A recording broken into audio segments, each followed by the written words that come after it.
थोड़ी सी मार्केटिंग भी मैं कर लूं यहां पर। ये पहली बार है जंतर मंतर के आंदोलन के बाद कि अभिजीत दिपके, सौरभ दास, और स्वागत करिए क्रांतिकारी कॉकरोचेस या फिर द थ्री मस्किटियर्स का। अभिजीत दिपके बीच में है, आशुतोष रांका हैं, सौरभ दास हैं। थ्री मस्किटियर्स, ठीक कहा मैंने? चलेगा अभिजीत, चलेगा? बिल्कुल चलेगा। चलेगा? यस। तीनों दोस्त हैं, दोस्त कह सकते हैं ना? Yes. Okay, thanks for coming first of all. Thank you so much. Ashutosh सीधे जयपुर से आए हैं, अभिजीत शायद दिल्ली में ही थे, जाना था। सौरभ भी स्पेशली पौंडीचेरी से आए हैं, इसीलिए इस एफर्ट के लिए थैंक यू पहले। और आते ही आपने दिल्ली में धमाल कर दिया, फिर से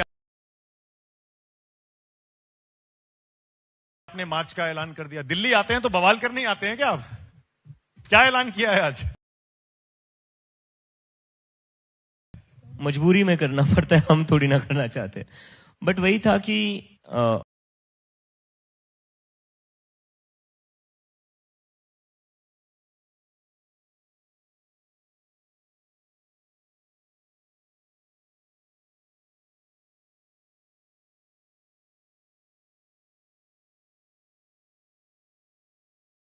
अभी आप 1 करोड़ की बात है।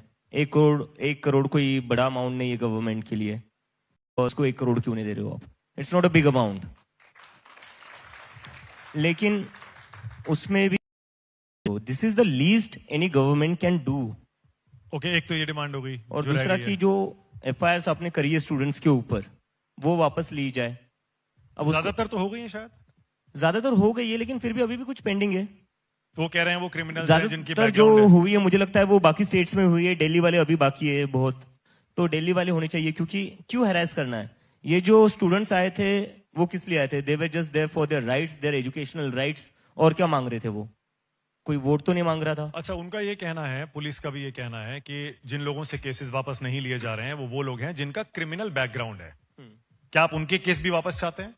नहीं, इसमें तो मेरे 2 क्वेश्चन है इसमें, कि ये जो क्रिमिनल्स थे, जो गवर्नमेंट बोल रही है कि कुछ 2600 क्रिमिनल्स जंतर मंतर आए थे, तो इन 26 क्रिमिनल्स को खुला किसने छोड़ा था? आपको पता था वो क्रिमिनल्स है, तो वो खुला किसने छोड़ा था? तो ये तो फिर पुलिस का फेलियर है, होम मिनिस्टर का फेलियर है, because the police comes under him. और दूसरी चीज, ये 2600 क्रिमिनल्स जंतर मंतर में घुसे कैसे? जिस जंतर मंतर पर सोनम वांगचुक भी जब वॉशरूम जाते थे, उनकी वापस आते हुए चेकिंग होती थी, मेरी चेकिंग होती थी, आशु की होती थी, सौरभ की होती थी। उस जंतर मंतर के अंदर ये क्रिमिनल्स को आने कैसे दिया? तो आपकी डिमांड क्लियर है कि सारे केसेस वापस होने चाहिए? नहीं, जो क्रिमिनल्स आप कह रहे हो अगर होंगे तो करो, उनके रखो, लेकिन जो स्टूडेंट्स है, क्रिमिनल्स का नाम लेकर आप स्टूडेंट्स को मत फंसाइए। आई थिंक गवर्नमेंट वो कर रही है। ओके, यानी आपके पास एक्चुअल में डेटा है, फैक्ट्स हैं कि ऐसे स्टूडेंट्स के को भी केसेस में अभी रखा गया है? बिल्कुल, कई सारे स्टूडेंट्स मुझे कह रहे हैं कि पुलिस वाले हमें आ रहे परेशान कर रहे हैं, एक तो ये भी हो रहा है। तो अब क्या करेंगे? क्या प्लान, क्या अनाउंस क्या किया है आपने? क्या प्लान है आपका? क्या जंतर मंतर 2.0 करने जा रहे हैं? It will be India Gate 1.0। So India Gate India Gate से हम पुलिस हेडक्वार्टर मार्च करेंगे ऑन 5 सितंबर। अगर पुलिस केसेस जो स्टूडेंट्स पर लगे हुए, फेक केसेस जिनमें स्टूडेंट्स को हैरेस किया जा रहा है, वो वापस नहीं लिए जाते। और दूसरा, प्लीज 1 करोड़ दे दीजिए उन विक्टिम्स की फैमिली को, बिकॉज हम मिलकर आए, लोअर मिडिल क्लास से आते हैं वो, उनको अपने बच्चों को डॉक्टर बनाना था, जमीन गिरवी रखकर पैसा फंड कराया एजुकेशन अपने बच्चों का। कोई किसान था, मैं आकांक्षा चतुर्वेदी के फैमिली से मिला था, उसके पापा को पैरालिसिस का अटैक आकर गया है, हार्ट अटैक आकर गया है, छोटा केटरिंग का बिजनेस था। अभी उन्होंने लिया था 15 लाख का लोन बेटी को डॉक्टर बनाने के लिए, और उनको लग रहा था बेटी डॉक्टर बन जाएगी तो घर आगे वही चलाएगी, क्योंकि पैरालिसिस के अटैक के बाद it was not possible for him to sustain the livelihood of the family. तो अभी वो कह रहे कि बेटी तो चली गई, छोटा बच्चा है जिसको वो पढ़ाने वाली थी, छोटे भाई को, उसको मैं अब कैसे संभालूंगा? मैं तो कमा नहीं सकता। तो ये जो 1 करोड़ है वो इसलिए नहीं कि जस्ट टोकनिज्म। ये जो बच्चे हैं जिनकी फैमिलीज थी वो एक्चुअली फाइनेंशियल बर्डन में है, बिकॉज एवरीबडी नोज अगर हमें कोचिंग करनी है तो पैसा लेना पड़ता है। कितना पैसा लगता है आज कोचिंग करने में? ओके, अच्छा, सौरभ ने तो शायद लॉ भी किया है। Saurabh, correct? You done law law? नहीं किया है। हाँ? मैं लॉ पे लिखता हूँ। अच्छा, लॉ पे, हाँ आपने लिखा भी है लॉ, सुप्रीम कोर्ट बहुत कवर भी किया है आपने as a reporter, correct? Mostly जजेस, सारे ही जजेस। बाय द वे, जो कॉकरोच वर्ड यूज किया गया था वो सौरभ के लिए यूज किया गया था। अच्छा, ये रेवलेशन है, हम तो ये समझते ओजी थे। कॉकरोच है। नहीं, क्या ये फैक्ट है कि सौरभ के लिए ही हाँ, यूज हाँ, किया गया था ये? क्योंकि तब सबसे ज्यादा यही लिख रहा था जुडिशरी के जुडिशरी ऊपर। के लिए। उस टाइम पे एक्चुअली मुझे ऐसा सारे लॉयर्स और जो रिटायर्ड जजेस है, जब ये कमेंट आया था तब उन्होंने रीच आउट करके बोला था कि ये कमेंट आपके लिए बोला गया है, क्योंकि उस टाइम पे मैं सूर्यकांत जी के ऊपर एक प्रोफाइल परस्यू कर रहा था कैरावान मैगजीन के लिए। जो लोग मेरे काम से वाकिफ है उनको पता होगा कि मैंने डीवाई चंद्रचूड़ के ऊपर भी प्रोफाइल लिखा था कैरावान मैगजीन के लिए, वैसा ही सिमिलर प्रोफाइल उन पे लिख रहा था। उसके लिए कुछ आरटीआईज वगैरह मैंने फाइल किए थे उनके ऊपर, एंड उसी टाइम पे हुआ था। तो तब उन्होंने बोला कि these young people, they don't find a job in the profession and therefore they become media, they become RTI activist, they attack the system. तो लोगों को लगा कि हो सकता है, आपको भी लगा आप ही के लिए था वो? पता नहीं, हो सकता है। हो सकता है। हो सकता है। अच्छा, सिंस आप लॉ को इतना अच्छे से जानते हैं, पढ़ाई लॉ की आपने वैसे नहीं की लेकिन वैसे स्टडी बहुत किया है, क्या ये केसेस वापस हो सकते हैं जो आप ये दूसरी डिमांड कर रहे हैं? क्योंकि सुप्रीम कोर्ट का ऑर्डर तो बड़ा क्लियर है कि जिनके क्रिमिनल बैकग्राउंड हैं उनके केसेस वापस नहीं होंगे, बाकी हो सकते हैं। देखिए, if there is a will there is a way. अगर यूनियन गवर्नमेंट के 2 मंत्री हमारे साथ बैठ के प्रेस कॉन्फ्रेंस कर रहे हैं एंड वो कुछ कमिट कर रहे हैं तो कुछ सोच समझ के ही कर रहे होंगे। हम ये सोच समझ के चलते हैं कि सरकार में जो लोग बैठे they are competent enough to form their opinions in this manner. दूसरी बात यह है कि सुप्रीम कोर्ट ने तो उनको एक बहुत क्लियर ऑप्शन दे दिया है। हमारे संविधान में आर्टिकल 142 एक प्रोविजन है जिसके तहत सुप्रीम कोर्ट अपना एक्स्ट्रा ऑर्डिनरी पावर यूज करके कंप्लीट जस्टिस करने के लिए कुछ भी कर सकता है। वो पावर यूज करने का ऑप्शन दिया है। इसलिए 18 अगस्त को जो हियरिंग था, बहुत इंपॉर्टेंट हियरिंग था, उसमें सुप्रीम कोर्ट ने 3 बार यूनियन गवर्नमेंट के लॉयर को बोला कि आप हमें एक लिस्ट ऑफ एफआईआर्स दे दीजिए पूरे देश भर से, उसको एक झटके में हम लोग खत्म कर देंगे, क्वॉश कर देंगे। लेकिन यूनियन गवर्नमेंट के जो लॉयर थे उन्होंने कमिट नहीं किया। तो हमें लगा कि यहां पे एक साजिश चल रही है, युवाओं के साथ विश्वासघात होने वाला है, एंड इसलिए हमको ये स्टेप लेना पड़ा। तो सितंबर 5 को इसलिए हम लोग वो पीसफुल मार्च निकालेंगे, क्योंकि जो दूसरे 2 वादे थे, FIR withdrawal, guarantee to not persecute in the future, and जो कॉम्पनसेशन है फैमिलीज के लिए, वो फुलफिल नहीं हुए अभी तक। क्या आप एक बार फिर से इस मंच का इस्तेमाल करके ये भरोसा दिला सकते हैं, ये बता सकते हैं कि बंद कमरे में जेपी नड्डा और जितेंद्र सिंह के साथ आपकी बातचीत में ये वादा किया गया था इन एज मेनी वर्ड्स कि सारे केसेस वापस होंगे, कॉम्पनसेशन भी मिलेगा और इस्तीफा भी होगा? देखिए, बंद कमरे में जो बात हुई वो तो एक तरह से जेंटलमैन्स कोड भी रहता है कि you don't reveal those things, लेकिन जो रिवील हुआ है वो तो पूरे देश भर के सामने प्रेस कॉन्फ्रेंस में मैं और आशुतोष बैठे थे दोनों मिनिस्टर्स के साथ। उसमें उन्होंने बहुत स्पष्ट शब्दों में बोला कि सारे एफआईआर्स विड्रॉ होंगे, फ्यूचर में किसी भी प्रोटेस्टर को टारगेट नहीं किया जाएगा, एंड जो कॉम्पनसेशन है एक ऑनरेबल अमाउंट सारे फैमिलीज को मिलेगा। वो 25 जुलाई को किया था, आज 1 महीना कंप्लीट हो गया, अभी तक नहीं हुआ है।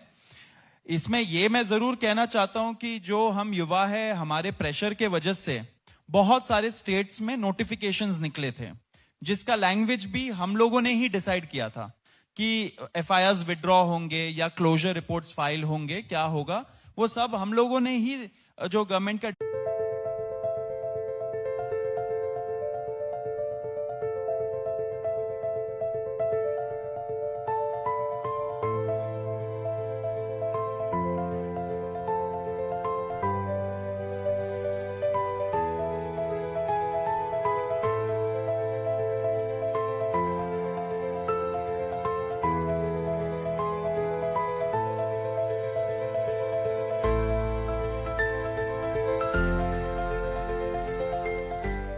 वत्सन, उन्होंने रिकॉर्ड भी किया, हमने दिखाया भी था।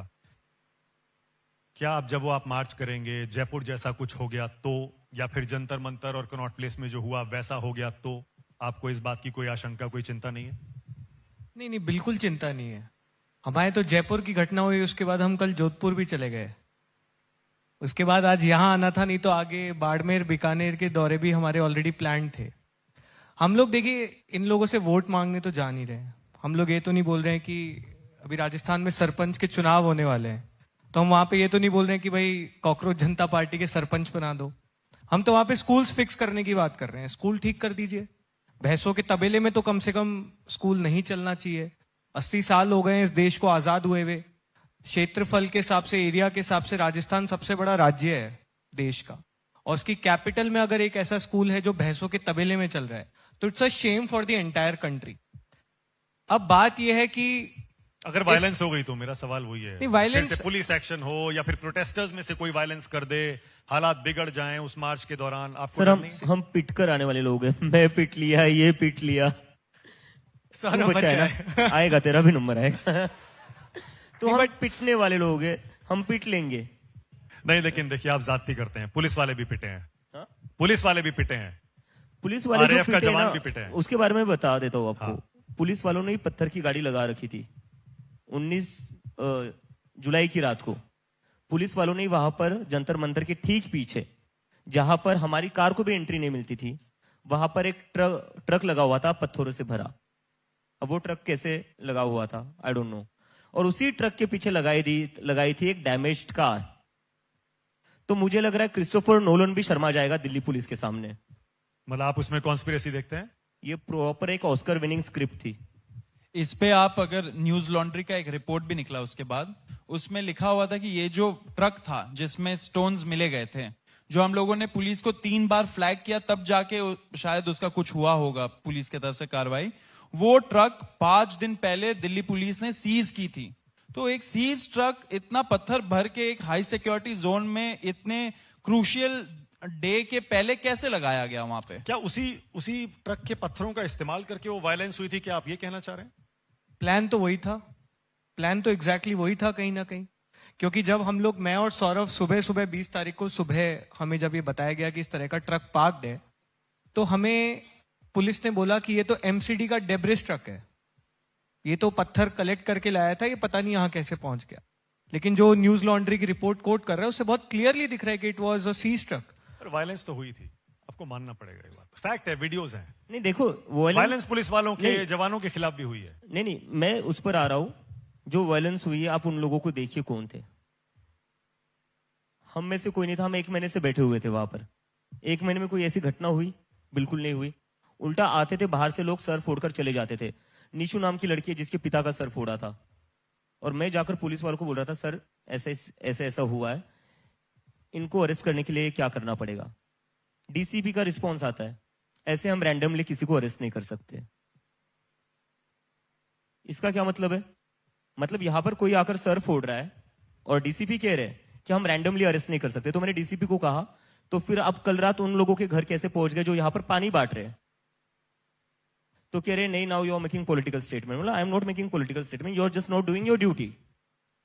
तो ये ऑर्केस्ट्रेटेड था। पुलिस वालों पर जो हमला हुआ है गलत हुआ है, लेकिन वो भी प्री प्लान था।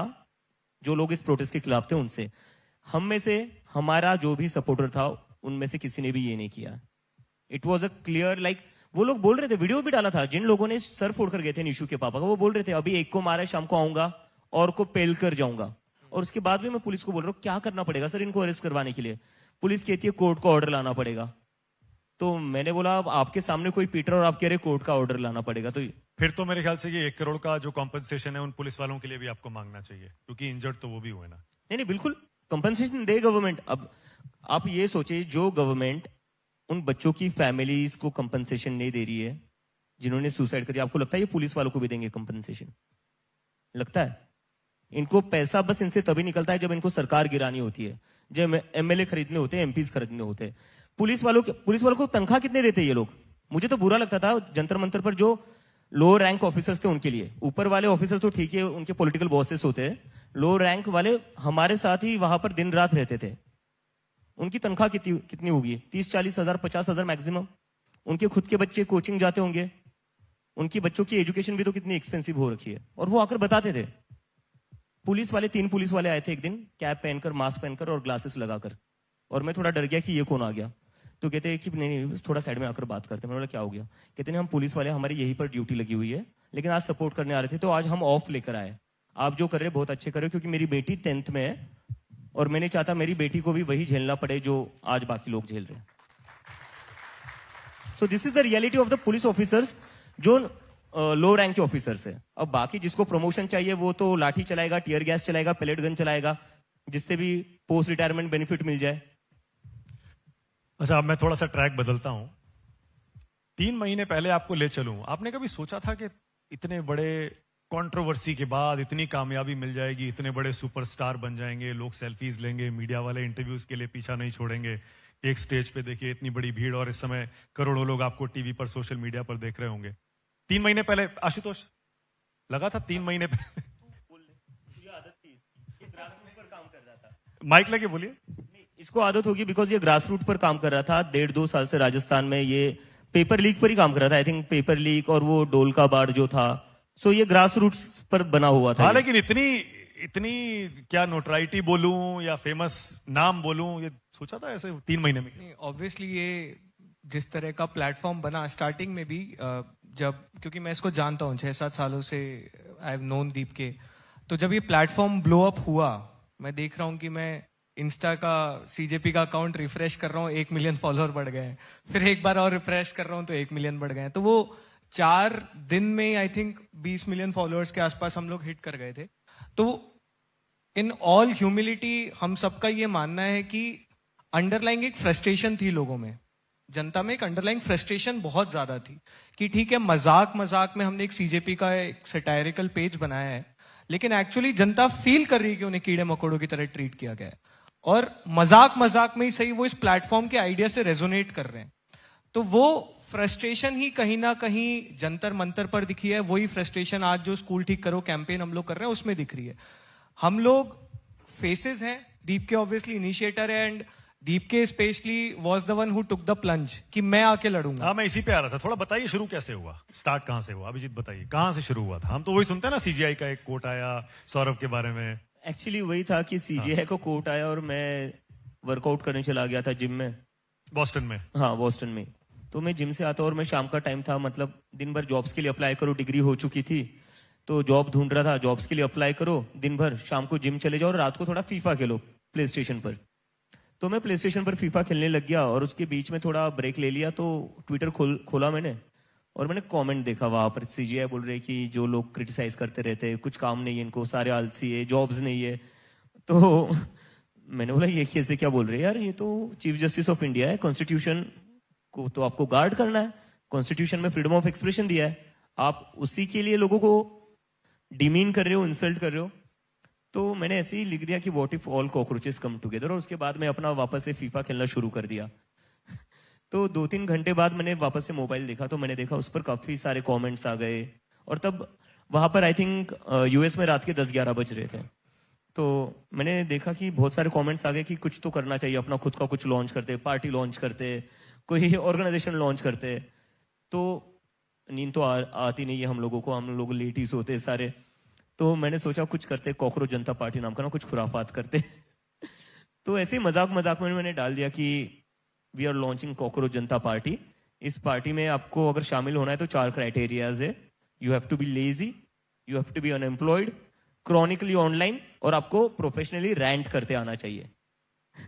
जो वर्ड्स यूज किए गए थे डिमीन करने के लिए, एंड आई थिंक वो कहीं ना कहीं लोगों से क्लिक करे, बिकॉज लोग भी ह्यूमिलेटेड फील कर रहे होंगे। आपने ये ट्वीट कर दिया? हाँ, ये मैंने ट्वीट कर दिया था। ठीक है, फिर? और मतलब अगर मुझे पहले पता होता ना ये इतना बड़ा होने वाला है, तो मैं इसका जो मेंबरशिप फॉर्म था वो अपनी पर्सनल ईमेल आईडी से नहीं बनाता, मैं थोड़ा डोमेन खरीद लेता, सर्वर बना लेता। तो मैंने अपनी पर्सनल ईमेल आईडी से वो एक गूगल फॉर्म बना दिया।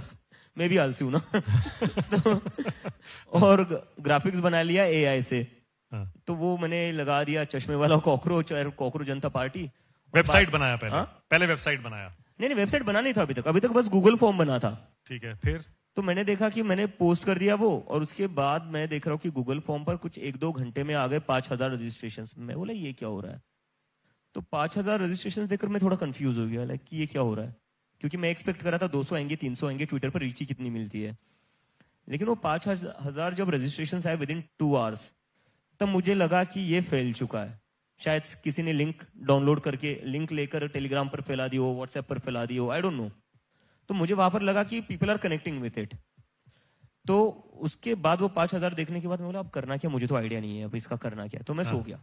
सो गए। मैं सुबह उठकर देखता हूँ 12 घंटे के अंदर 50,000 लोगों ने रजिस्टर कर लिया। तो then I was like what the, यहाँ नहीं बोलूंगा।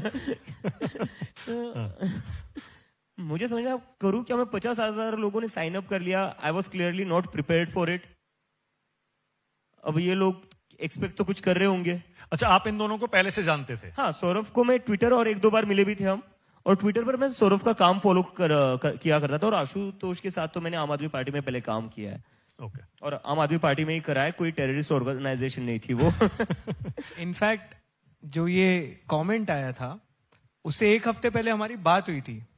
तो दीपके ने बोला था भाई यूएस में जॉब वॉब देख रहा हूँ, क्या करना है, कैसे लगती है जॉब। तो मैंने बोला मेरे को पता होता तो मैं यूएस जाता ना, मैं लंदन नहीं जाता। ये लिटरली हमारी 1 हफ्ते पहले बात हुई है, क्योंकि हम लोगों के सिमिलर प्रोग्राम्स थे। मास्टर्स इसने पब्लिक रिलेशंस में किया था, मैंने पब्लिक पॉलिसी में किया था। तो कहाँ से किया था? मैंने LSE से किया था जी। तो हम लोग पहले से एक दूसरे को जानते थे, और ही इज समवन जो हमेशा से कॉम्स में बहुत स्ट्रांग रहा है। ट्विटर पे स्पेशली क्या लिखना है, कैसे लिखना है, किस तरह से आर्टिकुलेट करना है। तो हम लोग हमेशा से टच में थे। और फिर ये चीज हुई, इसने ये कर दिया, और मैंने इसको टेक्स्ट किया भाई ये क्या चल रहा है ये। तो मतलब 10 मिलियन, 20 मिलियन, 25 मिलियन फॉलोअर्स हो जा रहे हैं। तो उसने बोला भाई मेरे को भी समझ में नहीं आ रहा है ये हो क्या रहा है। अच्छा, तो पहले आप दोनों बात कर रहे थे? नहीं, सबसे पहले मेरी जो बात हुई, हाँ, पहले सौरभ से I forgot बात that, I forgot that। पहले लोग टच में आए। इसकी सबसे ज्यादा फॉलोइंग तो इसकी थी ट्विटर पर। मेरे कुछ 10-15 हजार होंगे, इसके तो कुछ 80-90 हजार। तो मैंने ट्वीट तो कर दिया था, तो मैंने इसको DM कर दिया। और तब तक मुझे नहीं लगता उसके 2-3 महीने, मतलब we hadn't talk in between, क्योंकि बहुत टाइम हो चुका था बीच में बात करके। तो मुझे भी शर्म आ रही थी कि थोड़ा सीधा भेज भी रहा हो तो क्या यार ट्वीट एम्पलीफाई कर दे। तो मैंने इसको जस्ट बोला कि I just want to see how the people react to this idea. अगर हो सके तो तू इसको थोड़ा रिट्वीट कर दे, तेरी फॉलोइंग थोड़ी ज्यादा है। तब हमारी बात हुई थी। उसमें मैंने लिखा था कि come on folks, this is too good, sign up. तो फिर मुझे याद है 24 घंटे हुए होंगे वो लिंक के online, and it blew up. And उसके बाद मुझे दीपके का कॉल आया था कि यार ये तो बहुत ज्यादा बड़ा हो गया, इतना तो एक्सपेक्ट ही नहीं किया था, अब क्या करें। मैं बोला टेक अ चिल पिल, देखते हैं क्या होता है। यूथ सेंट्रिक इश्यूज उठाते रहना उसमें। इसने बोला था कि एक RTI का वर्कशॉप कर दो, क्योंकि मैं RTIs वगैरह बहुत फाइल करता था, एंड ही वाज अवेयर। तो बोला कि एक RTI वर्कशॉप प्लान कर सकते हैं। मैं बोला वो भी कर सकते हैं। अच्छा, फिर उसके बाद वेबसाइट बनाया तो ये था ना कि अब लोगों ने तो साइन अप कर लिया है, लेकिन मैं क्लूलेस बैठा हूं कि करना क्या है। क्योंकि मैं तो एक्सपेक्ट ही नहीं कर रहा था। मैं तो सोच रहा था मैं थोड़ा पॉलिटिकल सटायर कर रहा हूँ, उसके बाद मैं अपनी बॉस्टन वाली लाइफ में खुश हूँ, दोस्तों से मिलूंगा, बाहर जाऊंगा, PS खेलूंगा अपना। लेकिन अब ये हो गया, then I was really clueless. लेकिन जैसे जैसे फॉलोइंग बढ़ती गई, फिर लगा कि नहीं यार इसको कुछ करना तो चाहिए। तो तब तक मैं सोच रहा था इसको वर्चुअली रखते हैं, और विद इन 4 डेज बीजेपी को ओवरटेक कर लिया। That is when I knew. Instagram पे? इंस्टाग्राम पर। तो पहले वेबसाइट बनाया? सॉरी, वेबसाइट बन गई। हाँ। फिर 50,000 फॉलोअर्स के बाद हमने वेबसाइट, सॉरी मेंबर्स के बाद में हमने वेबसाइट बना दी। फिर बाद में देखा कि वो 1 लाख हो गया, 2 लाख हो गया। तो मुझे लगा अब तो सोशल मीडिया चैनल लॉन्च कर देना चाहिए अपना। तो मैंने मजाक मजाक में और एक सटायर कर दिया, CJP 2029 Insta, Twitter handle. Okay. और उसके ऊपर बोल दिया ये हमारा इलेक्शन सिंबल होगा। ये पूरा सटायर था उस टाइम तक। ठीक है। और फिर बाद में लगा कि नहीं यार इंस्टाग्राम भी कर लेते, जबकि मुझे इंस्टाग्राम का ज्यादा आइडिया नहीं था। मेरे अपने ही 200 फॉलोअर्स थे, और वो भी वही थे जिनको मैं लाइफ में at some point of time मिला हूँ। सो ऐसा कुछ नहीं था कि मेरे इंस्टाग्राम पर, मुझे इंस्टाग्राम ज्यादा चलाना भी नहीं आता था। Twitter I was very good with Twitter, मुझे आता था। तो इंस्टाग्राम शुरू कर दिया। मुझे लग रहा था 10-15 हजार फॉलोअर्स आ जाएंगे। मैं देख रहा हूँ 10-15 हजार फॉलोअर्स तो स्टार्टिंग में ही आ गया आधे घंटे में, and that number is just increasing by 10 times every passing minute. और 4 दिन में बीजेपी को ओवरटेक कर दिया। तो बोला ये क्या हो गया। तो क्लियरली समझ नहीं आ रहा था करना क्या है, इसलिए उसके बाद मैं थोड़ा कंफ्यूज था कि अब करना क्या है। Like I am not somebody who is very comfortable on camera. Photo खिंचाना भी मतलब ऑकवर्ड फील करता हूँ। तो ऐसा भी नहीं है कि मैं अभी तो नहीं लगता है। अभी नहीं, अभी आदत हो गई जंतर मंतर की वजह से। हाँ, बट स्टिल अभी भी कोई सेल्फी खींचने बोल देगा मैं थोड़ा ऑकवर्ड फील करता हूँ। ओके। और जब बढ़ने लगे फॉलोअर तो फिर कब डिसाइड हुआ कि चलो भैया आप चलते हैं दिल्ली और करते हैं लॉन्च CJP ढंग से? वो तब हुआ जब बोला गया नेशनल सिक्योरिटी थ्रेट है। वो बात it hurt me a lot, because बचपन से प्यार किया है यार देश से। लाइक इसी देश में पले बड़े हैं, इसी देश का नेशनल एंथम गाया है हर 15 अगस्त को। बचपन से हर 15 अगस्त को, रिपब्लिक डे हो, AR रहमान का माँ तुझे सलाम सुनते हैं, वो देखकर बड़े हुए। बॉर्डर मूवीज देखकर बड़े हुए, चक दे इंडिया, स्वदेश, इस टाइप की मूवीज देखकर बड़े हुए। And you are calling us national security threat, and that too for what? मतलब चलो ठीक है, मैंने कोई प्रॉब्लमेटिक कमेंट किया होता मैं समझ लेता, या मैंने PM का भी कोई हार्श क्रिटिसिज्म किया होता मैं समझ लेता, क्योंकि ये लोग PM की जब आप क्रिटिसाइज करते हो तब ये जनरली बोल देते हैं कि नेशनल सिक्योरिटी थ्रेट है ये। बट ये तो पॉलिटिकल सटायर था, it was just a joke. Cockroach जनता फिर पार्टी। आपको वो बात हर्ट कर गई है, फिर हाँ, आपने डिसाइड बिकॉज किया मुझे कि USA में जो लोग जान रहे थे वो मुझे देखकर, मेरा स्किन टोन देखकर क्या बोलेंगे, ही इज एन इंडियन। मुझे पहले इंडियन देखकर ही, बोलकर ही तो देखते होंगे ना कि ब्राउन लड़का है, ही इज एन इंडियन। मुझे मेरे बॉस्टन यूनिवर्सिटी में हर कोई इंडियन गाय, अभिजीत। तो मतलब जब मैं इंडियन पासपोर्ट पर एक अब्रॉड कंट्री में हूं, एक फॉरेन कंट्री में हूं मैं, जहां पर मुझे एज एन इंडियन जाना जाता है, और आपको पता है जब आप अब्रॉड जाते हो आपके साथ थोड़ा रेसिज्म होता है, because you are of a different colour. तो जब आपके साथ वो ऑलरेडी होता है, मेरे बॉस्टन, बिकॉज वहां पर बहुत ही प्रोग्रेसिव और लिबरल लोग हैं, तो वहां ऐसा कुछ हुआ नहीं मेरे साथ, लेकिन स्टिल एक रहता है थोड़ा।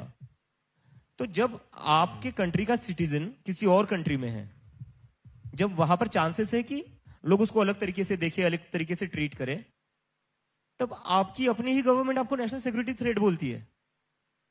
आप तो संभाजी नगर में ही पैदा हुए थे? हाँ, संभाजी नगर में पैदा हुआ सारी हूं। पढ़ाई भी आपकी मेरी वहीं हुई? सारी स्कूलिंग वहां पर हुई है। मेरा सरकारी स्कूल में पढ़े हैं? नहीं, सरकारी नहीं, प्राइवेट स्कूल प्राइवेट में पढ़े? Yes yes.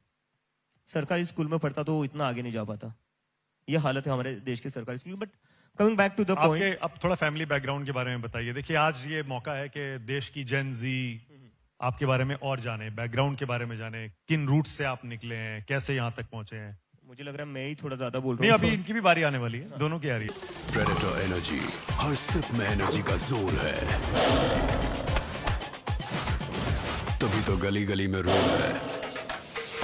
को बेनिफिट मिला रिजर्वेशन का, इसलिए उनको एक अच्छी जॉब मिली, और जिसकी वजह से I could go to a private school, I could have better opportunities, I could have better privileges. क्या क्या करते थे आपके डैडी? मेरे डैड इंजीनियर थे। इंजीनियर थे? प्राइवेट जॉब में? हाँ, नहीं, गवर्नमेंट जॉब। Government job. तो मेरे डैड इंजीनियर थे, एंड देन वो बन गए अब इंजीनियर, उसकी वजह से तो मैं बॉस्टन तक जा पाया, वरना मैं कहा जाता मैं। हाँ, आपने कहीं कहा भी था कि बॉस्टन जाने के लिए आपके डैडी ने लोन वोन लिया था, कुछ ऐसा? हाँ हाँ, मैंने खुद लोन लिया है, और मुझे स्कॉलरशिप भी मिली है, जिसका लेटर भी है मेरे पास। वो लोन पे हो गया या अभी भी जारी है नहीं, उसकी नहीं, EMI? वो तो अभी पे करना है, अभी तो मेरी पढ़ाई खत्म हुई है ना। तो यूएस में रहने का प्लान वही था मेरा, कि यूएस में रहकर मैं कमा लूंगा पैसा, लोन रिपे कर दूंगा एंड ऑल दैट। लेकिन वही है कि कमिंग फ्रॉम अ फैमिली, अब जैसे मेरे डैड पढ़ लिख गए, मेरे गांव में और कोई पढ़ा लिखा नहीं है, मेरे इमीडिएट जो रिलेटिव्स है वो कोई पढ़ा लिखा नहीं है। मेरे चाचा अभी भी एक छोटी दुकान चलाते हैं, मेरी बुआ अभी भी खेतों में काम करती है, या डेली वेज लेबरर की तरह काम करती है जब जाना पड़ता है। तो मैंने वो देखा है पास से। आई कम फ्रॉम दोज रूट्स। आपने 10th के बाद क्या, साइंस, कॉमर्स, क्या पढ़ा? मैंने साइंस और कॉमर्स ट्राई किया था, but then I switch to communication. Communications. तो वहां से मैं और आता हूं। बॉस्टन में क्या पढ़ा? 12th के बाद चले गए थे? नहीं, अभी तो मैं फिर पुणे में मैंने ये किया, अपना अंडरग्रेड किया। उसके बाद I work with the Aam Aadmi party, I came to Delhi. एक तो मैंने ये भी नहीं सोचा था कभी, क्योंकि जहां से मैं आता हूं ना, संभाजी नगर से, वहां सपना क्या होता है हम लोगों का, या तो आप बहुत सक्सेसफुल हो जब आप या डॉक्टर या इंजीनियर बन जाओ, या फिर आपके पास एक दूसरा एक है कि आप कंपनी में जॉब कर लो।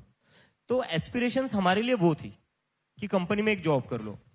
तो आई could have never imagined in my life कि मैं दिल्ली भी आ सकता हूँ, या फिर दिल्ली आने के बाद मैं बॉस्टन भी जा सकता हूँ। लेकिन वो हुआ कि मैं पुणे चला गया, तो थोड़ा एक्सपोजर मिल गया मुझे, जहां पर लोग बाहर जा रहे। तो फिर मुझे लगा यार मुझे भी कुछ करना चाहिए। तो अभी पढ़ाई खत्म हो गई है ना? हाँ, पढ़ाई नाउ यू आर खत्म। Back in India. I am back in India. अभी वापस नहीं जा रहे ना? या नो नॉट एट ऑल। बहुत सारे लोगों को पसंद नहीं मुझे आएगी बैग्स लेने के लिए जाना पड़ेगा, मेरे बैग्स अभी भी वहीं पर रखे हुए हैं। सामान वही है अभी भी? सामान वहीं पर है। तो कब जा क्योंकि हुआ क्या, क्योंकि when I decided to come back to India, ये नहीं पता था कि जाना होगा ही नहीं वापस? नहीं, ये सोच रहा था ना जेल जाना पड़ेगा, तो एक छोटा कैबिन बैग लेकर आया था। तो जो बड़े बैग्स होते हैं नॉर्मली, जिसमें आप पूरा अपना सामान वो सब लेकर जाते हो, वो अभी भी वहीं पर है। अच्छा, मुझे लगता है सौरभ, डर तो देखिए सबको लगता है जेल जाने से या लॉ से। आपको शायद सबसे कम डर लगता होगा इन तीनों में, क्योंकि आप तो सुप्रीम कोर्ट के कॉरिडोर्स में खूब घूमे हैं। जजों पर अगर आप ये जो प्रोफाइल दोस्त है वो तो मजाक करते रहते कि ये तो 5 साल से जेल जाने के लिए वेट कर रहा है। या क्योंकि- कोशिश कर रहा है? कि हाँ, नहीं, कोशिश तो नहीं कर रहा हूँ, मतलब किसको शौक है जेल जाने का, लेकिन 5 साल से जिस किस्म से लिखना होता है ना, आपको तो पता ही है, सारे मीडिया वालों को पता है कि अभी ऑनेस्ट जर्नलिज्म करने का टाइम बहुत डेंजरस है। तो जब कोई ऑनेस्ट जर्नलिज्म करता है तो हमेशा डर रहता है। देखिए, मैं तो रिपोर्ट लिखता हूँ, कुछ लोग एक स्टेटमेंट पास करते हैं ट्विटर पे, उसके लिए एनएसए लग जाता है, यूएपीए लग जाता है, स्टोरीज कॉन्कॉक्ट हो जाती है। तो लेकिन जब ये मूवमेंट हुआ था ना, एंड जब मैं शामिल हुआ इसमें, एंड जो फर्स्ट प्रोटेस्ट हुआ था 6 जून को, उस टाइम पे मुझे लगा था, तब मुझे जो मेरे डाउट्स थे कि शायद जेल जाना पड़े, वो एकदम खत्म हो गए थे। क्योंकि the kind of unity that we saw at Jantar Mantar and beyond, क्योंकि बहुत सारे लोग दिल्ली नहीं आ पा रहे थे। नहीं, लेकिन देखिए, इतनी बड़ी सरकार को हेड ऑन ऐसे लेना, नहीं, जब हेड ऑन, इतनी बड़ी गवर्नमेंट जब 65% पॉपुलेशन यूनाइट हो जाए, युवा यूनाइट हो जाए, तो कौन सा सरकार, कौन सा पावर उसके सामने नहीं झुकेगी। आपको ऐसा कब लगा कि पूरे देश के युवा आपके साथ हैं? क्योंकि बहुत लोग कह रहे थे वहां तो 15-20 हजार होंगे, 30 हजार होंगे, इंस्टा पे ठीक है चल गया। नहीं, But when did you ये feel क्वेश्चन that- हाँ। ये क्वेश्चन मुझे समझ में नहीं आता है कि 15-20 हजार लोग ही होंगे सिर्फ। आप क्या चाहते हो कि 2 करोड़ लोग अगर फॉलोइंग है पेज का, तो 2 करोड़ लोग रोड पे उतर आए, फिर तो कौन संभालेगा उनको? तो अगर 15,000 लोग भी आ रहे, it's a big number, and सरकार का ड्यूटी बनता है कि वो चीज को सुने, क्योंकि 15,000 लोग भी बहुत बड़ा एक संख्या है। बहुत छोटे छोटे स्टेट्स में तो 1-2 हजार वोटों में इलेक्शन पलट जाता है। You belong to Pondicherry? आपका बचपन वहीं गुजरा है पौंडीचेरी में? मैं यहाँ पे दिल्ली में बॉर्न हुआ हूँ, एंड पौंडीचेरी में मैं ज्यादातर मेरा लाइफ वहीं कटा है। अभी फैमिली वहीं है आप? फैमिली वहीं रहती है। पढ़ाई भी मैंने दिल्ली में, पौंडीचेरी में, फिर देहरादून में किया है, फिर वापस से अब दिल्ली में हूँ। क्या पढ़ाई की? अंग्रेजी में की होगी आपने तो शायद। एक अच्छे से बढ़िया से स्कूल में पढ़े होंगे। नहीं, नॉट मतलब- लाइक अभिजीत। ऐसा नहीं है। माई मदर, मेरा स्टेट बोर्ड था। मेरा भी सीबीएसई बोर्ड था। सीबीएसई भी अब आपको पता ही है कि क्वालिटी कैसा रह गया है, लेकिन सीबीएसई बोर्ड था। हाँ, थोड़ा सा इंटरनेशनल एक्सपोजर था पौंडीचेरी में, क्योंकि it's a little bit of a cosmopolitan kind of place. That shows. तो वहां पे पढ़ाई लिखाई किया, फिर मैंने So you had a good background, good family background, no नहीं, not struggles really, as it was such? Mostly my mother. मेरी मम्मी ने ही मुझे बड़ा किया, तो a lot of strength that I have in me, it comes from my mother. उन्होंने अकेले बड़ा किया है आपको? एक तरह से उन्होंने ही मुझे बड़ा किया। तो whatever I am, it is because of her. उनका she is the most courageous person also that I have seen in life, and उनके वजह से ही मैं जो लिख पाता हूँ, कर पाता हूँ, उनकी वजह से ही है। फिर मैंने जर्नलिज्म एंड मास कॉम पढ़ा। फिर मेरा भी प्लान था कि मैं कोलंबिया यूनिवर्सिटी जाऊं। लास्ट ईयर कोलंबिया यूनिवर्सिटी में हो गया था मेरा इन्वेस्टिगेटिव जर्नलिज्म का मास्टर्स, लेकिन मैं गया नहीं। एंड अब अगर प्लान करता हूं जाने के लिए, तो ये लोग बोलते हैं कि बिल्कुल नहीं, अभी तो नहीं जा सकते। अब नहीं जाने देंगे। अच्छा, लगे हाथों आप उन एलिगेशंस का जवाब देना चाहते हैं कि दिल्ली में 8-10 लाख के रेंट का घर है, ये तो पता नहीं इसका पैसा कहां से आता मुझे इस है? पर पूछना है, नया ले लेना। अगर हर महीने तू 12-12 लाख दे रहा है तो। मुझे लगता है जो लोग ऐसा एलिगेशन बनाते हैं, देखिए, एक तो मैं बहुत इम्प्रेस्ड हूं ऐसे लोगों से। क्यों? क्योंकि एक एक्स्ट्रा ऑर्डिनरी एबिलिटी है कि आप एक पूरा इल्यूजन बनाइए, ठीक है, किसी चीज के बारे में, और उस इल्यूजन के ऊपर आप पूरा वेंट आउट करिए, आप उस पे रेज दिखाइए, उसको आप क्रिटिसाइज करिए। मतलब कि अगर किसी के पास 10 लाख रुपए महीने होता, तो वो पूरा बंगलो नहीं खरीद लेता। उसका डाउन पेमेंट करके आज मैं ओन कर रहा होता वो बंगलो। तो जब टाइम आएगा मैं उसको रिवील भी कर दूंगा, लेकिन ऐसे जो लोग हैं उनको मुझे लगता है कि हमें डिग्निफाई नहीं करना चाहिए। नहीं, पर आपने तो response। डेफेमेशन किया है ना? नहीं, मैंने इंजंक्शन फाइल किया है। डेफेमेशन अलग होता है। इंजंक्शन फाइल किया है क्योंकि बहुत बकवास प्रोपेगेंडा चल रहा है। मैंने सोचा इतने सारे लोग हैं हेल्प करने के लिए हमारे लिए, तो उनका हेल्प भी एक्सेप्ट करता हूं। तो हम लोगों ने इंजंक्शन मैंने फाइल किया है, इसलिए मैं ज्यादा भी बता नहीं पाऊंगा। एक बार कोर्ट का कुछ ऑर्डर आ जाए, उसके बाद मैं जो रिवील करना है, जो कोई पूछेगा, मैं खुद ब खुद रिवील कर दूंगा। लेकिन ये एकदम मतलब कि इट्स लाफेबल कि 10 लाख रुपए महीने का मैं रेंट देता हूँ, ऐसे पता नहीं कौन। अगर आप ये स्टोरी भी पढ़ोगे ना, शुरू में बोला था 5 लाख महीने का देता हूं मैं, फिर 7 से 10 लाख हुआ, फिर 12 लाख महीने का हुआ, एंड अभी जो एक वेबसाइट था वो मेरे घर के बाहर पहुंच गए, उन्होंने बोला 12 लाख एक साल में देता हूं, मतलब कि 1 लाख महीने का। तो इनको ही क्लियर नहीं है कि मेरा रेंट कितना है। मेरा जो ब्रोकर है उसका बहुत भाव बढ़ने वाला है जब मैं रिवील करूंगा मेरा रेंट क्या है। बेसिकली आरोप ये है ना कि पता नहीं कहां से इतना पैसा लाते हैं, इनका लाइफस्टाइल देखिए। मुझे तो कहां लगता है रहते कि हैं। बहुत दुर्भाग्यपूर्ण चीज है, हमारा देश का युवा काफी केपेबल है कि खुद का रेंट पे कर ले। मैं 5 साल से काम कर रहा हूं, एंड अच्छा ही मुझे लगता है मैंने काम किया है, बहुत लोग मुझे सपोर्ट भी करते हैं, अच्छा मैंने जो पेमेंट वगैरह होता था हम लोग का मीडिया इंडस्ट्री में अच्छा ही मिलता था मुझे, तो मैं सक्षम हूं वो रेंट पे करने के लिए जो भी रेंट है, and it is definitely not as it is being not 10 lakh, not 10 lakh per month obviously. 9-10 तो लाख अभी कैसे खर्चा चला रहे हैं? अब तो आजकल काम कर रहे हैं, कुछ नहीं कर रहे, शायद मीडिया तो छोड़ दिया अभी अब 1 आपने। महीने से तो बंद है। तो अभी क्या करेंगे, कैसे खर्चा चलेगा? हम भी वही सोच रहे। वही सोच रहे हैं। लेकिन सर मुझे ना इस पर एक बात कहनी है। अब जैसे चलो ठीक है, मुझे थोड़े प्रिविलेजेस मिले लाइफ में, आशुतोष को प्रिविलेजेस मिले, ये भी लंदन स्कूल ऑफ इकोनॉमिक्स से पढ़कर आया है, सौरभ को भी प्रिविलेजेस मिले, अच्छा लाइफस्टाइल है इसका, आशु का भी अच्छा है, मेरा भी लाइफस्टाइल अच्छा है, लेकिन उसके बाद भी अगर हम किसी के लिए लड़ रहे, isn't that good that we are using our privileges for the common good or common cause or a really good cause? क्यों हम ये मेंटालिटी बना रखे हमने? नहीं वो मैं बताता हूं, और मैं चाहूंगा कि आशुतोष भी इसका जवाब दें, क्योंकि आशुतोष आपके साथ पहले से भी जुड़े हैं। जब भी कोई इस तरह का मूवमेंट होता है ना, एक्टिविज्म होता है, तो लोग कहते हैं पीछे से कोई फंड कर रहा है। वो याद करिए अन्ना आंदोलन, बोलते संघ ने फंड किया है, फिर कोई और आंदोलन आएगा, बोलेंगे किसी और ने फंड किया। तो ये ऐसा तो है, फ्री में तो हो नहीं जाता, खर्चा तो होता है। आशुतोष, क्या आप उन सारे कॉन्स्पिरेसी थ्योरीज को आज why don't you put to rest, कि भाई कैसे हम चला रहे थे वहां पर, क्राउड फंडिंग हो रही थी या क्या हो रहा था? मैंने आपके शो में ही आंसर दे दिया है इसका। सारा का सारा पैसा पीएम केयर्स फंड से आया हमारे आंदोलन को। अभी वो एक दिमागी नक्सल पार्टी बनी है, उन्होंने भी उनको भी पीएम केयर्स फंड से आ रहा है, क्योंकि उन लोगों के हिसाब से देश में और कोई नेशनल इमरजेंसी तो है नहीं। तो वो जो 80-90 लाख उन लोगों ने खर्च किए हैं पिछले 1-2 सालों में, वो सारा हमारे सीजेपी को स्पॉन्सर करने के लिए किया है। आई एम नॉट लाइंग। आप लोग प्लीज पीएम केयर्स फंड की जो भी ऑडिट रिपोर्ट है, प्लीज पूरी ऑडिट रिपोर्ट रिलीज कीजिए। सारा का सारा पैसा सीजेपी को पीएम केयर्स फंड से है। आशु एक और चीज भूल रहे हैं, थोड़ा सा इलेक्टोरल बॉन्ड्स बीजेपी के तरफ से भी आया है, तो उनका भी जांच हो जाना चाहिए। नहीं, लेकिन उधर जाएंगे तो फिर तो आपको ये भी बताना पड़ेगा। अच्छा, इसका ये राम मतलब मंदिर का आपकी, चंदा थोड़ा इधर तो नहीं डाइवर्ट हुआ था? इसका मतलब आपकी पॉलिटिकल पार्टी है। इलेक्टोरल बॉन्ड से तो पॉलिटिकल पार्टी को ही मिलता है। कॉकरोच जनता पार्टी सर, सीजेपी 2029। तो पॉलिटिकल पार्टी तो नहीं है, आप तो बोलते हैं प्रेशर ग्रुप है।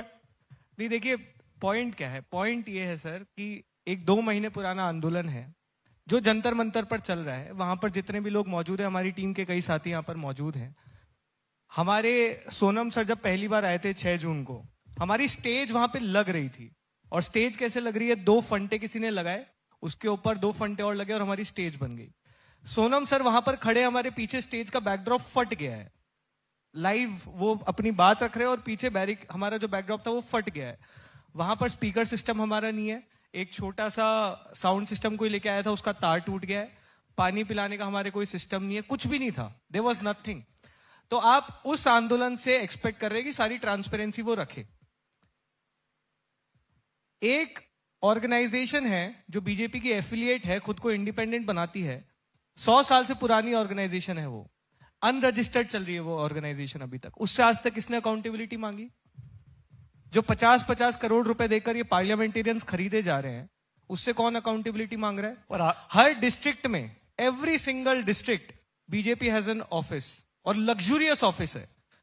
हमें भी और लगता है आगे कि तो कभी देखिए, एंट्री कर अगर पाए तो आप- अच्छा लगेगा। अगर आपको नेशन वाइड ऐसे कैंपेन और चलाने हैं, आपको पैसा तो जुटाना पड़ेगा। नहीं, तो बिल्कुल क्या जुटाना सोच रहे पड़ेगा। हैं? क्राउड फंडिंग करेंगे? कैसे बिल्कुल exactly same model. Jantar Mantar पे ऑब्वियसली थोड़ा अनस्ट्रक्चर्ड था, क्योंकि बहुत तेजी से बहुत सारी चीजें हो रही थी, तो थोड़ा सा एडहॉक सिस्टम था। जैसे स्टेज के सामने हमने एक बहुत छोटा सा पीपा लगा रखा था, पीपा रख रखा था, उस पर डोनेशन बॉक्स लिखा हुआ था, पीछे तो पता ही नहीं पड़ता था लोगों को। कई लोग आते थे, बोलते थे कि हम सपोर्ट करना चाहते हैं, तो हम यही बोलते थे we don't want to take cash, आप इन काइंड सपोर्ट कर दीजिए। जो जैसे किसी ने आए, उन्होंने बोला छत्तीसगढ़ से एक बिजनेसमैन आए थे, तो हमने बोला आप कारपेट्स लगा दीजिए यहाँ पे, रोड पे यहीं पे लोग सोते हैं, दिक्कत होती है, आप कारपेट्स लगा दीजिए। किसी ने मेरे को रीच आउट किया कि मैं सपोर्ट करना चाहती हूँ, तो मैंने बोला मैम आप थोड़े से तिरपाल स्पॉन्सर कर दीजिए। इस तरह से हमारा पूरा सिस्टम चला है। और ऑब्वियसली अब क्योंकि आंदोलन बड़ा हो गया है, मूवमेंट बड़ा हो गया, तो the same model will become a bit more structured, कि इसको एक थोड़ा सा ऑर्गेनाइज तरीके से, थोड़ा सा और फॉर्मल तरीके से करेंगे। बट आइडिया अभी भी वही है कि it has to be a crowd sourced, crowd funded movement, क्योंकि हम चाहते हैं कि ये आंदोलन जो हम बोल रहे हैं for the youth, of the youth, by the youth, financially भी उसी तरह ऑपरेट करे। हम नहीं चाहते हैं कि जो जिस तरह से देश में पॉलिटिकल पार्टीज ऑपरेट करती हैं, जहां पे वो बड़े बड़े बिजनेसमैन से पैसा लेती है, फिर पूरा कॉम्प्रोमाइज होता है, इंस्टीट्यूशनल इंटेग्रिटी कॉम्प्रोमाइज होती है। We want to be different. तो जो भी होगा, जैसे भी होगा, जनता संभालेगी। It will just be a bit more structure. ठीक है, ओके। अब ये भी बताइए, आपके सारे झगड़े बीजेपी से ही क्यों होते हैं? लोग कहते हैं कि आप ऑपोजिशन के हाथों में खेल रहे हैं, उसकी कठपुतली हैं। आपने बीजेपी को, बहुत सारे लोग तो ये भी लिखते हैं, बीजेपी को सत्ता से हटाने की सुपारी ले ली। ऐसे ऐसा लोग बोलते हैं। बाकी सारी पॉलिटिकल पार्टीज के बारे में आप कुछ नहीं कहते, चाहे उनकी गवर्नमेंट किसी भी और स्टेट में हो। ऐसा क्यों है, बताइए। महाराष्ट्र मेरा घर है, अब मैं अपने घर के स्कूल्स में जा रहा हूं। राजस्थान आशु का घर है, वो अपने घरों के स्कूल में जा रहा है। सौरभ दिल्ली में रहता है, और पौंडी, वहां पर भी वही लोग हैं। तो अब हमारी गलती है कि आपने इतने सारे स्टेट्स जीत लिए। तो आप इन स्टेट से स्टार्ट कर रहे हैं? हम हमारे होम स्टेट से स्टार्ट कर रहे हैं। और रही बात बाकी स्टेट्स में जाने की, तो जाएंगे, वहां पर भी जाएंगे ना। झारखंड तो नहीं गए? हाँ, झारखंड नहीं गए? नहीं, झारखंड के जो प्रोटेस्ट चल रहा था, वहां पर देवेंद्र महतो जो थे, वो उस मूवमेंट को लीड कर रहे थे। हमारी टीम गई थी, सीजेपी की टीम गई थी। हम नहीं चाहते कि हम हर जगह जाए और हम हमारा चेहरा चमकाए, जो हम पहले से कह रहे थे। Don't make anybody hero overnight. और लोगों को आगे आना चाहिए, और जो जो लोग आगे आएंगे हम उनको सपोर्ट करेंगे। And that was our stand कि इस मूवमेंट को बैक एंड से हम सपोर्ट करेंगे, जो हमने किया। और हमें वही तो चाहिए ना। अब आप कहेंगे कि जो छोटी बच्चियां वीडियोस बना रही थी, प्रोटेस्ट कर रही, आप वहां क्यों नहीं गए? उनको सपोर्ट करना हमारा काम है। हम नहीं चाहते कि हर जगह जाकर हम प्लेटफॉर्म उनका हाईजैक कर ले, या फिर हम ही चमका ले खुद को, क्योंकि that is not our idea. Our idea is India में जितने ज्यादा प्रेशर ग्रुप बनेंगे, that is good for the democracy. पर पॉलिटिक्स में जाने का रास्ता तो खुला है ना? अभी तो हम सोच नहीं रहे, क्योंकि जाकर करेंगे क्या सर? अभी सोचा नहीं है? नहीं, क्योंकि अगर पॉलिटिकल पार्टी बना देते तो उस पार्टी को बचाने में ही पूरा टाइम लग जाएगा। एक दिन ईडी आ जाएगी चाय पीने, दूसरे दिन सीबीआई आ जाएगी, फिर आईटी आ जाएगी, और क्या पता किसी दिन इन दोनों को ही प्राइवेट जेट में बिठाकर गुवाहाटी लेकर जाएंगे। अच्छा, मैं तीनों से पूछ रहा हूं, तीनों की आइडियोलॉजी क्या है? देखिए, आजकल तो लेफ्ट होता है, राइट होता है, सेंटर होता है। कुछ आइडियोलॉजी के बारे में सोचते हैं? क्या आइडियोलॉजी है आपकी? खुद को क्या मानते हैं, लेफ्ट, राइट या सेंटर? हम तो शुरू से बोल रहे हैं कि हम लोग संविधान में विश्वास रखते हैं। संविधान की जो आइडियोलॉजी है वो हमारी वो आइडियोलॉजी तो है। सेंट्रिस्ट मानी जाती है। उसको जो भी मानिए, लेकिन जो भी आज का संविधान है हमारा, उस पे हम लोग भरोसा करते हैं। Right to equality, right to quality education, right to speedy trial, right to freedom of speech, right to peacefully protest. ये सारे बहुत अच्छे तरीके से हमारे संविधान में लिखा गया है, उसका ही हम लोग पालन कर रहे हैं। हमारा देश बहुत आगे बढ़ जाएगा। संविधान आपकी आइडियोलॉजी है? बिल्कुल, Correct? अभिजीत, लेफ्ट, राइट या centre? Sir, left right centre कब इन्वेंट हुआ है? पिछले 150-200 साल में। उसके पहले क्या है, आप लोगों से आइडियोलॉजी पूछते थे? आई थिंक आइडियोलॉजी जो है वो आपको लिमिट कर देती है इन अ सर्टन वे, और उसकी वजह से हो क्या रहा है, that is giving birth to this cancel culture, जहां पर आप डायलॉग नहीं कर रहे हो, आप हर किसी को कैंसिल कर रहे हो। कौन सा कैंसिल कल्चर? कैंसिल कल्चर, जहां पर आप लोगों को बस डिसमिस कर देते हो for like they belong to some other. तो आप किसी आइडियोलॉजी में बनना नहीं चाहते? नहीं, मैं कहता हूं कि we are secular, we are democratic. जो वैल्यूज है, हमारी वैल्यूज वो है। लेकिन ये आइडियोलॉजी की वजह से हो क्या रहा है, हमारा पोलराइजेशन क्यों इतना एक्सट्रीम हो चुका है? क्योंकि हम झगड़ रहे। डायलॉग तो करो, बात तो करो, एक दूसरे को समझ कर तो लो। Ashutosh, exactly same. मतलब तो मैं आप तो लेफ्ट राइट सोचते ही नहीं है? मेरे को एक्चुअली कॉन्सेप्ट ही बहुत प्रॉब्लमेटिक लगता है।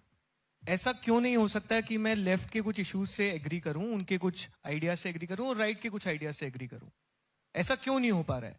आप अमेरिकन पॉलिटिक्स को स्पेशली अगर आप फॉलो करें, उनकी सबसे बड़ी प्रॉब्लम क्या है? They have become binary now. Everything is, you have to choose the Democrats और the Republicans. There is no other option. Why do we want to become that? नहीं बनना मेरे को।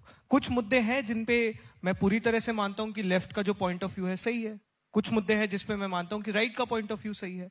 बट जो दीपके ने चीज बोली, वैल्यूज हमारी क्या है, what do I believe in terms of my value system? I believe in the idea of secularism. I believe in the idea of social justice. I believe in the idea of democracy. और उसी तरह से हम operate करते हैं। अब इसको आप आर्टिकुलेट करके सेंट्रिस्ट बोले, लेफ्टिस्ट बोले, राइटिस्ट बोले, वो डिस्कशन मतलब बस एक थेरेटिकल डिस्कशन है। ठीक है। सबसे बड़ी प्रॉब्लम मेरे को लगता है इस समय देश में ये है कि हर चीज को आइडियोलॉजी के एंगल से देखा जाता है। ओके। हम इश्यूज बेस्ड बात नहीं कर रहे हैं, हम लोग असल मुद्दों की बात नहीं कर रहे हैं, हम हर चीज को एक स्पेक्ट्रम में जज करने की कोशिश कर रहे हैं। ओके, अब मैं चाहता हूं Does everyone agree that the education system of this country needs to be fixed? It should be a yes. If you are from the left wing or the right wing or you are a centrist. Everyone should agree that हमारे देश में सरकारी स्कूलों की हालत खराब है और सरकार का एक कर्तव्य होना चाहिए कि पब्लिक हेल्थ और पब्लिक एजुकेशन को फिक्स करे। इसमें आप चाहे लेफ्ट विंग से हो चाहे राइट विंग से, उससे फर्क नहीं पड़ना फेयर चाहिए। Enough, fair enough. मैं चाहता हूं एक एक शब्द में तीनों आप अपने आप को इंट्रोड्यूस करें। मैं अभी भी समझ नहीं पा रहा हूं आपको कैसे इंट्रोड्यूस करूं, यंग लीडर बोलूं, एक्टिविस्ट बोलूं क्या बोलूं मैं, इसीलिए मैंने 3 मस्किटियर्स और क्रांतिकारी कॉकरोच बोला। आप अपने आप को, आशुतोष आप ही शुरू करिए। How would you introduce yourself? आप कौन है, क्या है, क्या कहेंगे अपने बारे में? कम शब्दों में प्लीज, 1-2 शब्दों में, 3 शब्दों में हो तो बेस्ट है। बहुत ही डिफिकल्ट है। I probably call my self cockroach now, क्योंकि अब मैं ट्रूली अनएम्प्लॉयड हूं और मैं दिन भर ऑनलाइन रहता हूं। तो जो दीपके की डेफिनेशन इसने स्टार्ट की थी, तो I am truly a cockroach. Cockroach, unemployed and online. Unemployed. मैं बोल देता हूँ, आशु कॉकरोच है, दीपके वायरस है, मैं पैरासाइट हूँ।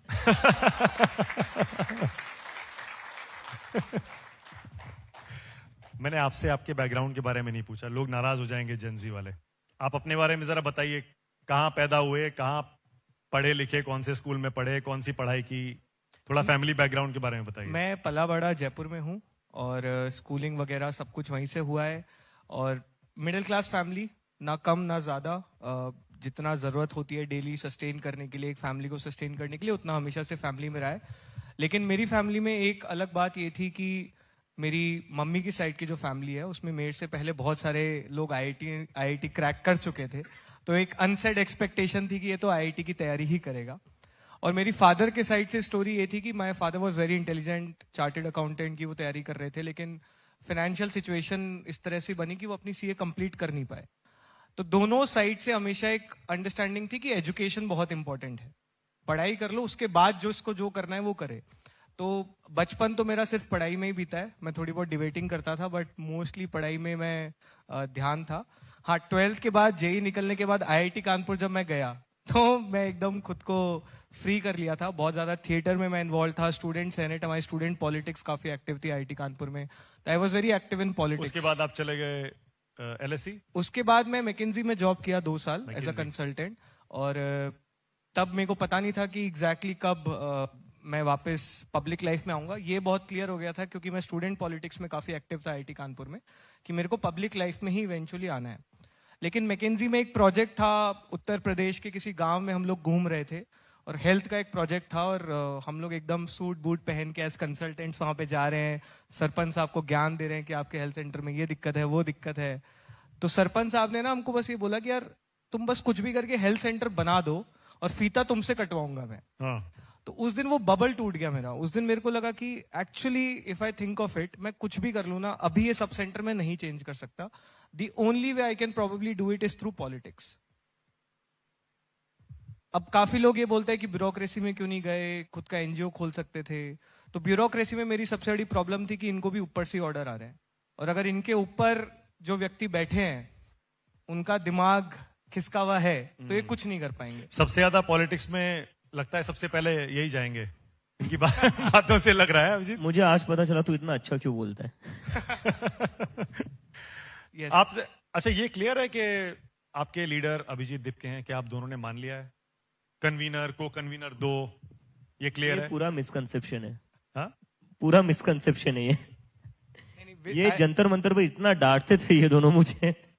आई वॉन्ट टू से दिस आउट, क्योंकि जब इसने ये कॉल लिया कि मैं यूएस से इंडिया आ रहा हूं, राइट, मेरे लिए तब से लीडर है।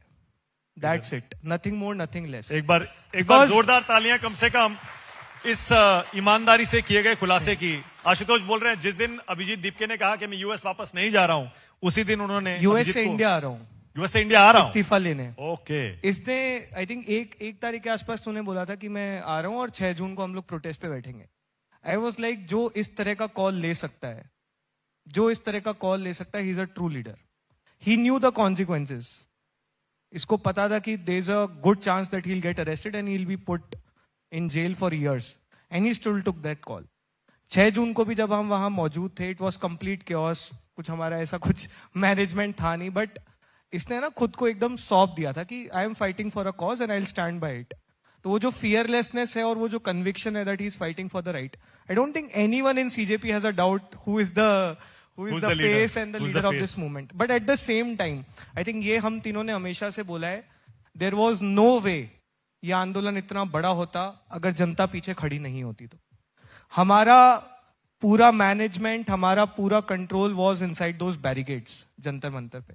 बट जो जनता जंतर मंतर के बाहर खड़ी है, जो जनता देश भर में प्रोटेस्ट कर रही है, उनको हम लोगों ने कुछ नहीं बोला कि आप लोग प्रोटेस्ट करो, आप लोग ये करो। Just brought me to my next question, इसी से जुड़ा हुआ है। आप सरकार से अकाउंटेबिलिटी मांगते हैं, लोग कहते हैं कि आपकी अकाउंटेबिलिटी किसके प्रति है?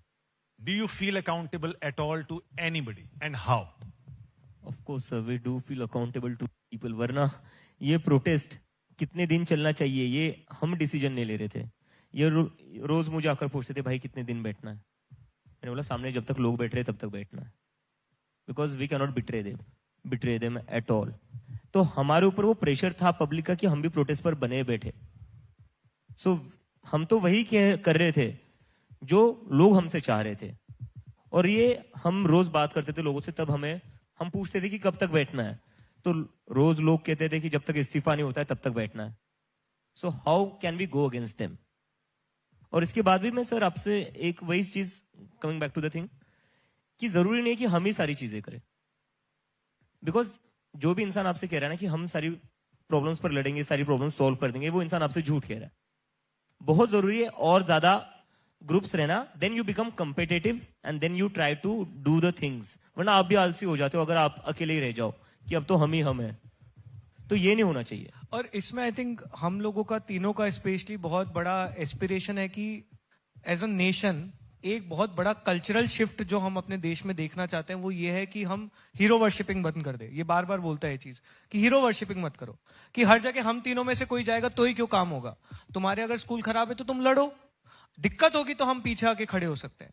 लेकिन जब तक एज अ कंट्री हम खुद को सिटीजन्स की तरह ट्रीट करना शुरू नहीं करेंगे, हम खुद को एक इस देश का नागरिक, एक जिम्मेदार नागरिक के तौर पर ट्रीट करना शुरू नहीं करेंगे, तब तक दिक्कतें रहेंगी।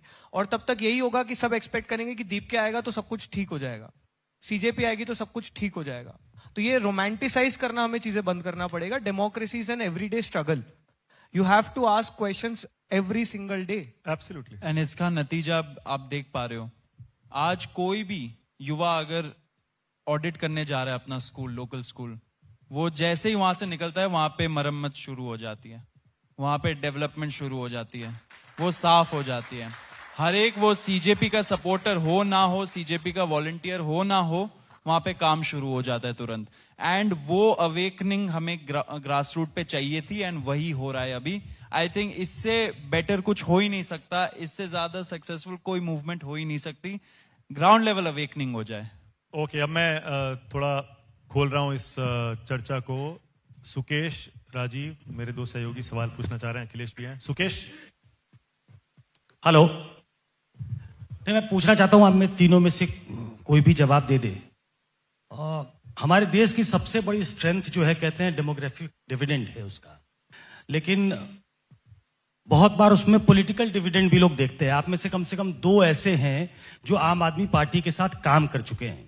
वो भी एक मूवमेंट के तौर पे शुरू हुआ था। शुरू में उन्होंने कहा कि हम पॉलिटिक्स में नहीं जाएंगे, लेकिन शायद उनको ये प्लंज लेना पड़ा क्योंकि बिना पॉलिटिक्स में जाए चेंजेस नहीं ला सकते। तो क्या, मानक ने पूछा है वैसे, लेकिन मैं एक बार क्लैरिटी चाहता हूं कि क्या आपने ये तय कर रखा है कि एक एक्सपेरिमेंट जिसको बहुत क्रिटिसाइज करते हैं लोग, आम आदमी पार्टी, बहुत सारे लोग उसको क्रिटिसाइज भी करते हैं, तो आप बिल्कुल राजनीति में नहीं जाएंगे या फिर एक प्लंज ले सकते हैं पॉलिटिक्स में? नहीं, देखिए 3 महीने पहले तक इस तरह के प्रेशर ग्रुप की इफेक्टिवनेस को लेकर मुझे बहुत डाउट था। आई विल बी वेरी ऑनेस्ट। मुझे नहीं पता था कि इस तरह के प्रेशर ग्रुप्स कितना इम्पैक्ट क्रिएट कर सकते हैं। लेकिन मुझे लगता है सबसे बड़ा रीजन ये आंदोलन इतना सक्सेसफुल था वो इसीलिए था क्योंकि हम लोगों ने एक independently, without any political bias, without any political affiliation, issues based बात रखी। और इसीलिए जब हम एक प्रेशर ग्रुप की तरह ऑपरेट करते हैं तो it allows people from across the spectrum to come and stand with us. Jantar Mantar के आंदोलन में बहुत सारी जनता ऐसी थी जो एक्चुअली बीजेपी सपोर्टर्स थे। वो ये बोलते थे कि नहीं, हम मोदी जी को वोट देंगे लेकिन धर्मेंद्र प्रधान को तो हटना चाहिए, हमारे एजुकेशन सिस्टम में बहुत ज्यादा प्रॉब्लम है, पेपर लीक्स हो रहे, Dharmendra Pradhan needs to go. तो as a political pressure group CJP has proven that it can be an effective way of strengthening the democracy, not everything has to be political. तो मुझे लगता है वो notion काफी change हुआ है सीजेपी के आने के बाद से। और दूसरी चीज जो ये बार बार बोला जाता है कि कभी नहीं जाएंगे, कभी कुछ नहीं करेंगे, तो देखिए इस देश में जितने राजनेता हैं जो हर दूसरे दिन अपनी पॉलिटिकल पार्टी बदल देते हैं और बोलते हैं अब मैं यही रहूंगा, फिर अगले दिन सरकार में अपना अलायंस बदल के किसी और सरकार के थ्रू चीफ मिनिस्टर बन जाते हैं, फिर बोलते हैं कि ये तो गुंडों की पार्टी, और अगले दिन उसी पार्टी में स्विच कर लेते हैं। तो हम ऐसी बातें नहीं बोलना चाहते जो फिर हमें लगे कि वी वर हिपोक्रिटिकल्स। आज की डेट में we have taken a very clear call that we are very effective as a pressure group and we want to continue working that way. Jantar Mantar खत्म होने के बाद स्कूल ठीक करो का हमारा कैंपेन स्टार्ट हुआ और आप देखिए वो कितना इफेक्टिव कैंपेन है। आज पूरे देश में सरकारी स्कूलों की बात हो रही है और वो हर स्टेट में हो रही है, हर पॉलिटिकल आइडियोलॉजी के लोग कर पा रहे हैं, और वो सिर्फ इसीलिए हो पा रहा है क्योंकि ये एक इंडिपेंडेंट प्रेशर ग्रुप है जो बहुत इश्यूज बेस्ड बात कर रहा है। ये बहुत अच्छा इनिशिएटिव है, हम सब चाहते हैं कि स्कूल्स ठीक हो। एक दूसरा सवाल उससे जुड़ा हुआ, आरोप ये लगता है आप पे, और आपने कहा कि अधिकतर प्रदेशों में सरकार उनकी है तो अकाउंटेबिलिटी भी उनकी होगी, लेकिन आप लोग बहुत अवेयर हैं तीनों, करीब 60 साल 6 दशकों तक इस देश में कांग्रेस का शासन रहा है। हम 80 साल में जहां पहुंचे हैं, आपको इस 12 साल से अगर उसकी तुलना करिए तो आपको लगता है कि कांग्रेस ने भी वो नहीं किया जो उनको करना चाहिए था? सर मुझे लगता है कांग्रेस ने जो नहीं किया है उसके लिए कॉन्सिक्वेंसेस झेल लिए 2014 में, तो उनको तो खामियाजा भुगतना पड़ा ना, और इसीलिए तो इनको जिताया था। तो आप ये मत बताइए कि उन्होंने क्या किया है, उन्होंने जो किया उसका खामियाजा उन्हें भुगतना पड़ा। आपके पिछले 12 साल में क्या हो रहा है वो बताइए ना, हमें आगे बढ़ना है या पीछे जाना है? आपने 2 मंत्रियों के साथ बातचीत की सरकार में, आपको लगता है कि इस सरकार में कुछ अच्छे लोग भी हैं, कुछ अच्छा करना भी चाहते हैं, वेल मीनिंग लोग हैं, या फिर जो एक नोशन है कि 2 लोग ही पार्टी चलाते हैं, एक आदमी ही इंपॉर्टेंट है, या फिर कुछ वेल मीनिंग लोग हैं जिनको आप पसंद करते हो? सर अभी तो हम मतलब ऐसा किसी को पर्सनली जानते नहीं कि पसंद करे, लेकिन मुझे लगता है कि जरूर होंगे, लेकिन क्या उन्हें वो फ्रीडम मिलता है? क्या बीजेपी के जो लोग हैं क्या वो खुद उतना उन्हें फ्रीडम मिलता है अपनी ही पार्टी में? उनके पीछे भी तो डर होगा, अगर मैं ज्यादा बोल लूंगा तो मेरे पीछे भी ईडी या सीबीआई लग सकती है, उनके अंदर भी तो डर होगा। इसमें ये भी बोल दूंगा, मैं तो जर्नलिस्ट भी रहा हूं, मैं तो बात भी करता हूं, बीजेपी में भी कुछ लोगों से मैं बात करता हूं। बहुत फ्रस्ट्रेशन है बीजेपी के अंदर भी, बीजेपी के लीडर्स का, उनको भी वो फ्रीडम नहीं मिलता जिसके बारे में हम लोग बात कर रहे हैं। तो बहुत अच्छे लोग होते हैं सब जगह, उनको कितना साइडलाइन किया जाता है, उनको कितना एम्पावर किया जाता है, वो उसके लीडरशिप पे डिपेंड करता है उस पार्टी के। आज का लीडरशिप कैसा है वो सब लोग देख सकते हैं, वो सब लोग खुद ब खुद डिसाइड कर सकते हैं। आप लोगों ने फोर्स कर दिया मोहन भागवत जी को, वो एक इंटरैक्शन में आए और उन्होंने ये कहा कि आंख मूंद के जेनजी पे भरोसा करता हूं, वो हमसे ज्यादा राष्ट्रवादी हैं।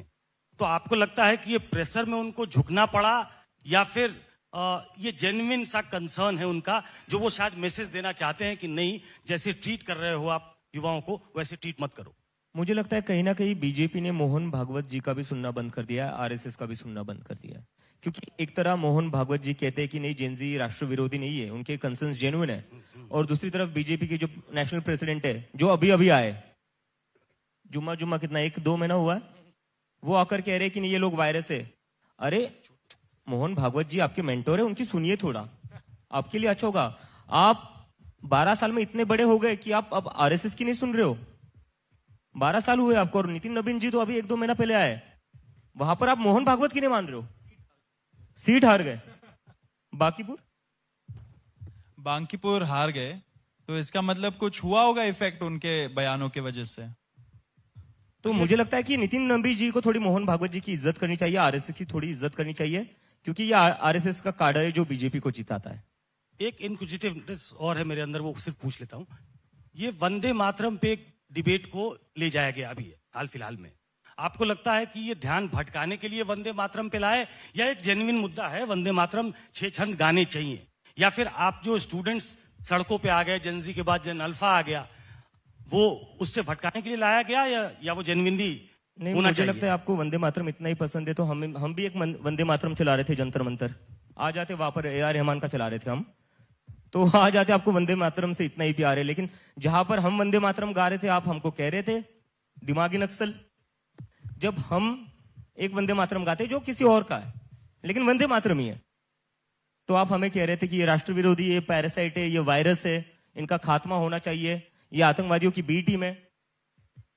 ये क्या चल रहा है देश में? मतलब आपके हिसाब से आप जो बोलोगे वही चीज करेंगे, आप जो कहेंगे वही शब्द हम दोहराएंगे, तो भी हम इस देश से प्यार करते हैं क्या?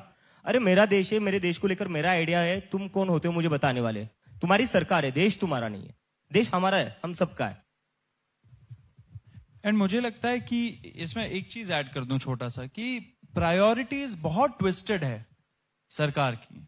आप बोल रहे हो कि जैसे अभी एक वीडियो आया था स्मृति ईरानी जी का, वो बीजेपी हेडक्वार्टर्स में कुछ उनका प्रोग्राम था, उसमें वंदे मातरम चल रहा, वो डाल दिया क्लिप उन्होंने। तो आप पूरा नैरेटिव क्यों ऐसा बनाना चाह रहे हो? यहाँ पे लोग स्कूलों के बारे में बात कर रहे हैं। मैं तो, हम लोगों ने पहले भी बोला है कि जो बीजेपी के एमपीज एमएलएज है, जो ऑपोजिशन के एमपीज एमएलएज है, जो युवा उनके क्षेत्र में जा रहा है स्कूल ऑडिट करने के लिए, आपको उनके साथ साथ जाना चाहिए। वहां पे जाके आप देखिए कि आपके क्षेत्र में क्या प्रॉब्लम्स हो रहे, तो वो दिखाएगा ना कि असली लोकतंत्र कैसे एक्शन में रहता है। वो सब ना करके आपके पास इतना पावर है, आपके पास बहुमत है, आप स्पेशल सेशन ऑफ पार्लियामेंट बुला लीजिए, डिस्कशन करा दीजिए कि हमारे एजुकेशन सेक्टर का क्या हालत है, उस पर पूरा व्हाइट पेपर ले आइए। ये सब ना करके आप ध्यान भटकाते हो। तो मुझे नहीं लगता कि ये सारी चीजें अब एक्सेप्टेबल है। ये पोस्ट जंतर मंतर इंडिया है, जैसे आशु ने बोला था पहले। राजीव रंजन भी इस पर कुछ मैं एक चीज, सर एक लास्ट चीज, मुझे लगता है ना लोगों को टास्क देना बंद कर दीजिए, जो आपके खुद के पेंडिंग टास्क है वो पूरे करिए। ओके राजीव। मेरा सवाल दीप के और आशुतोष से है। आप दोनों आम आदमी पार्टी में रहे हैं, ये स्वीकार भी करते हैं, बहुत लोग कहते हैं ये दोनों आप ही हैं। तो मैं ये जानना चाहता हूं कि आम आदमी पार्टी देश की अकेली ऐसी पार्टी है जिसके सबसे ज्यादा संस्थापक सदस्य उस पार्टी को छोड़ के चले गए क्योंकि वो अपने उसूलों से भटक गए या उनके नेता भटक गए, ऐसा आरोप उन्होंने लगाया। आप दोनों क्यों छोड़ के चले गए? आप भी ऐसा मानते हैं कि वो भटक गई थी इसलिए आप चले गए? पहला सवाल।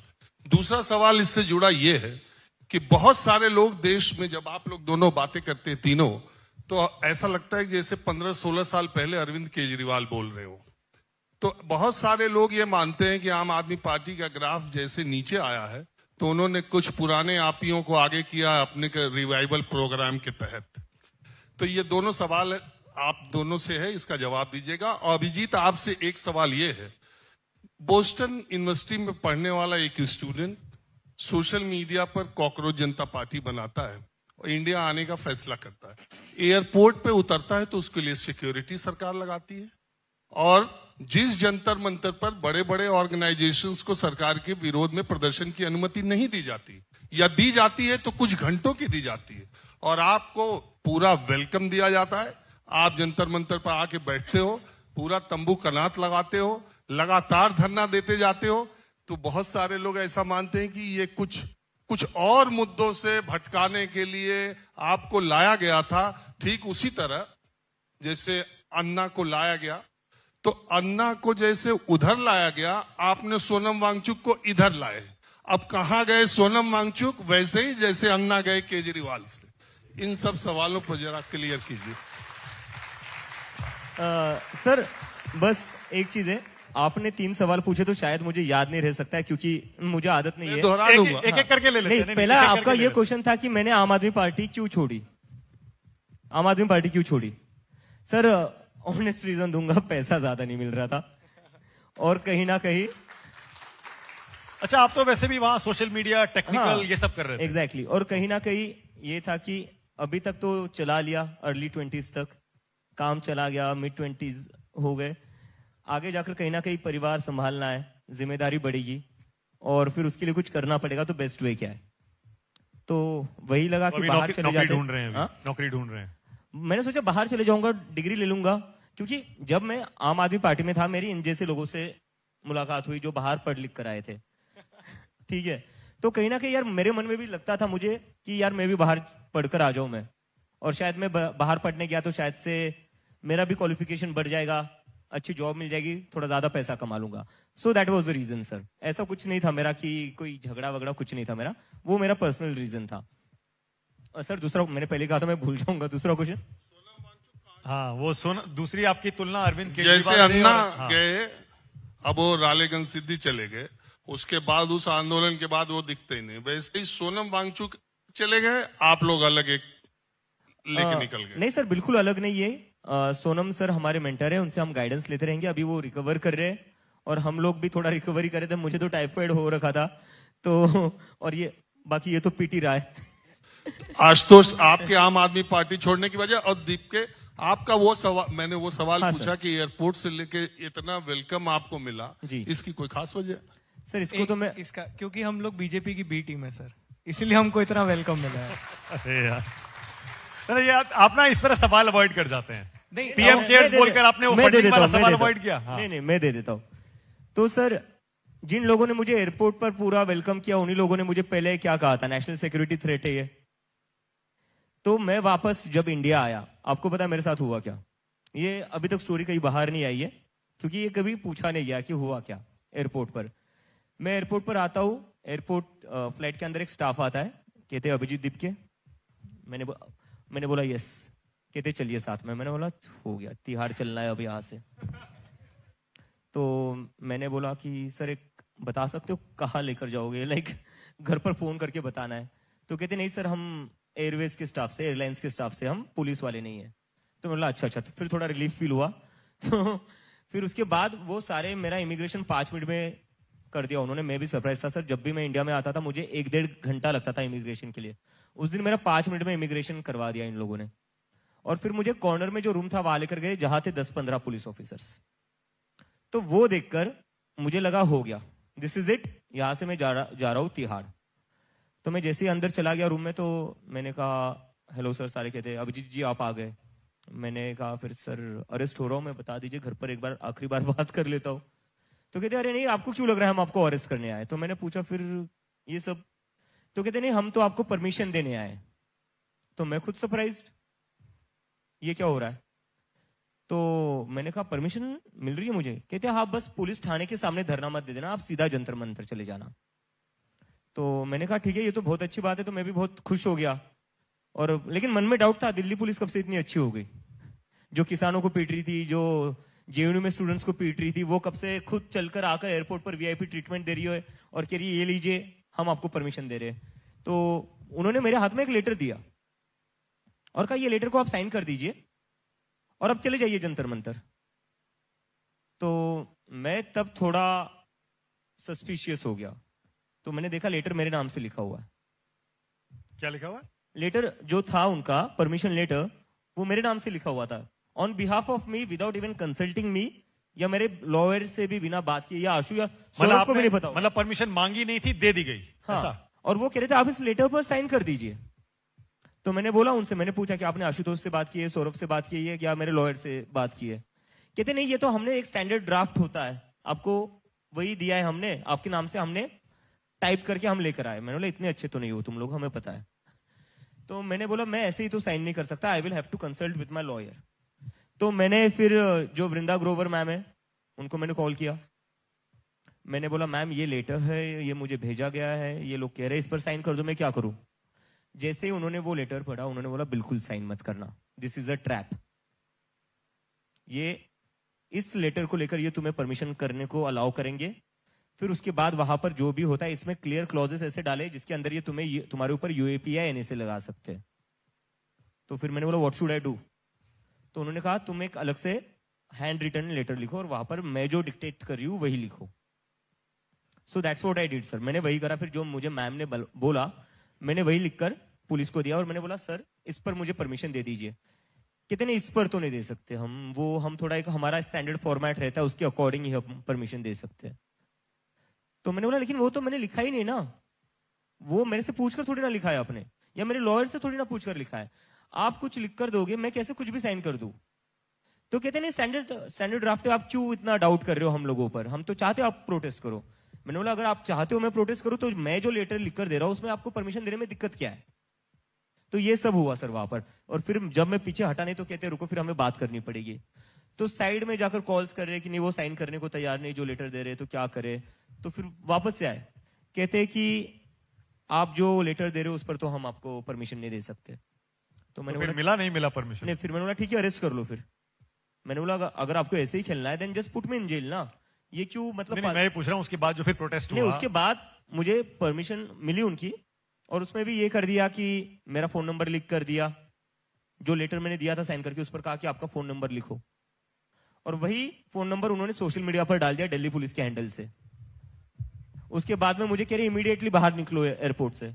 मैंने बोला मुझे लग रहा था कि इमिग्रेशन के लिए 1-1.5 घंटा लगेगा, तो मैंने जो आशु है मैंने उसको बोला था कि 9-9:30 बजे मुझे पिक करने आना। अभी 8 बज रहे, मैं बाहर कहाँ जाऊंगा। मैं 1 साल बाद अपने देश में आ रहा हूं और ऐसी तो सिचुएशन। दिल्ली में कोई दोस्त नहीं था? नहीं मैंने किसी को यार हर किसी को ये लग रहा था ये तो जेल जाने वाला है या इसको तो पकड़ने वाले। सो सारे लोग थोड़ा हेजिटेट कर रहे थे, ये रियलिटी है। तो मैंने बोला मैं ऐसे ही कैसे बाहर चले जाऊं। तो वहां पर फिर पुलिस वालों की और एयरलाइंस वालों की थोड़ी बहस हो गई।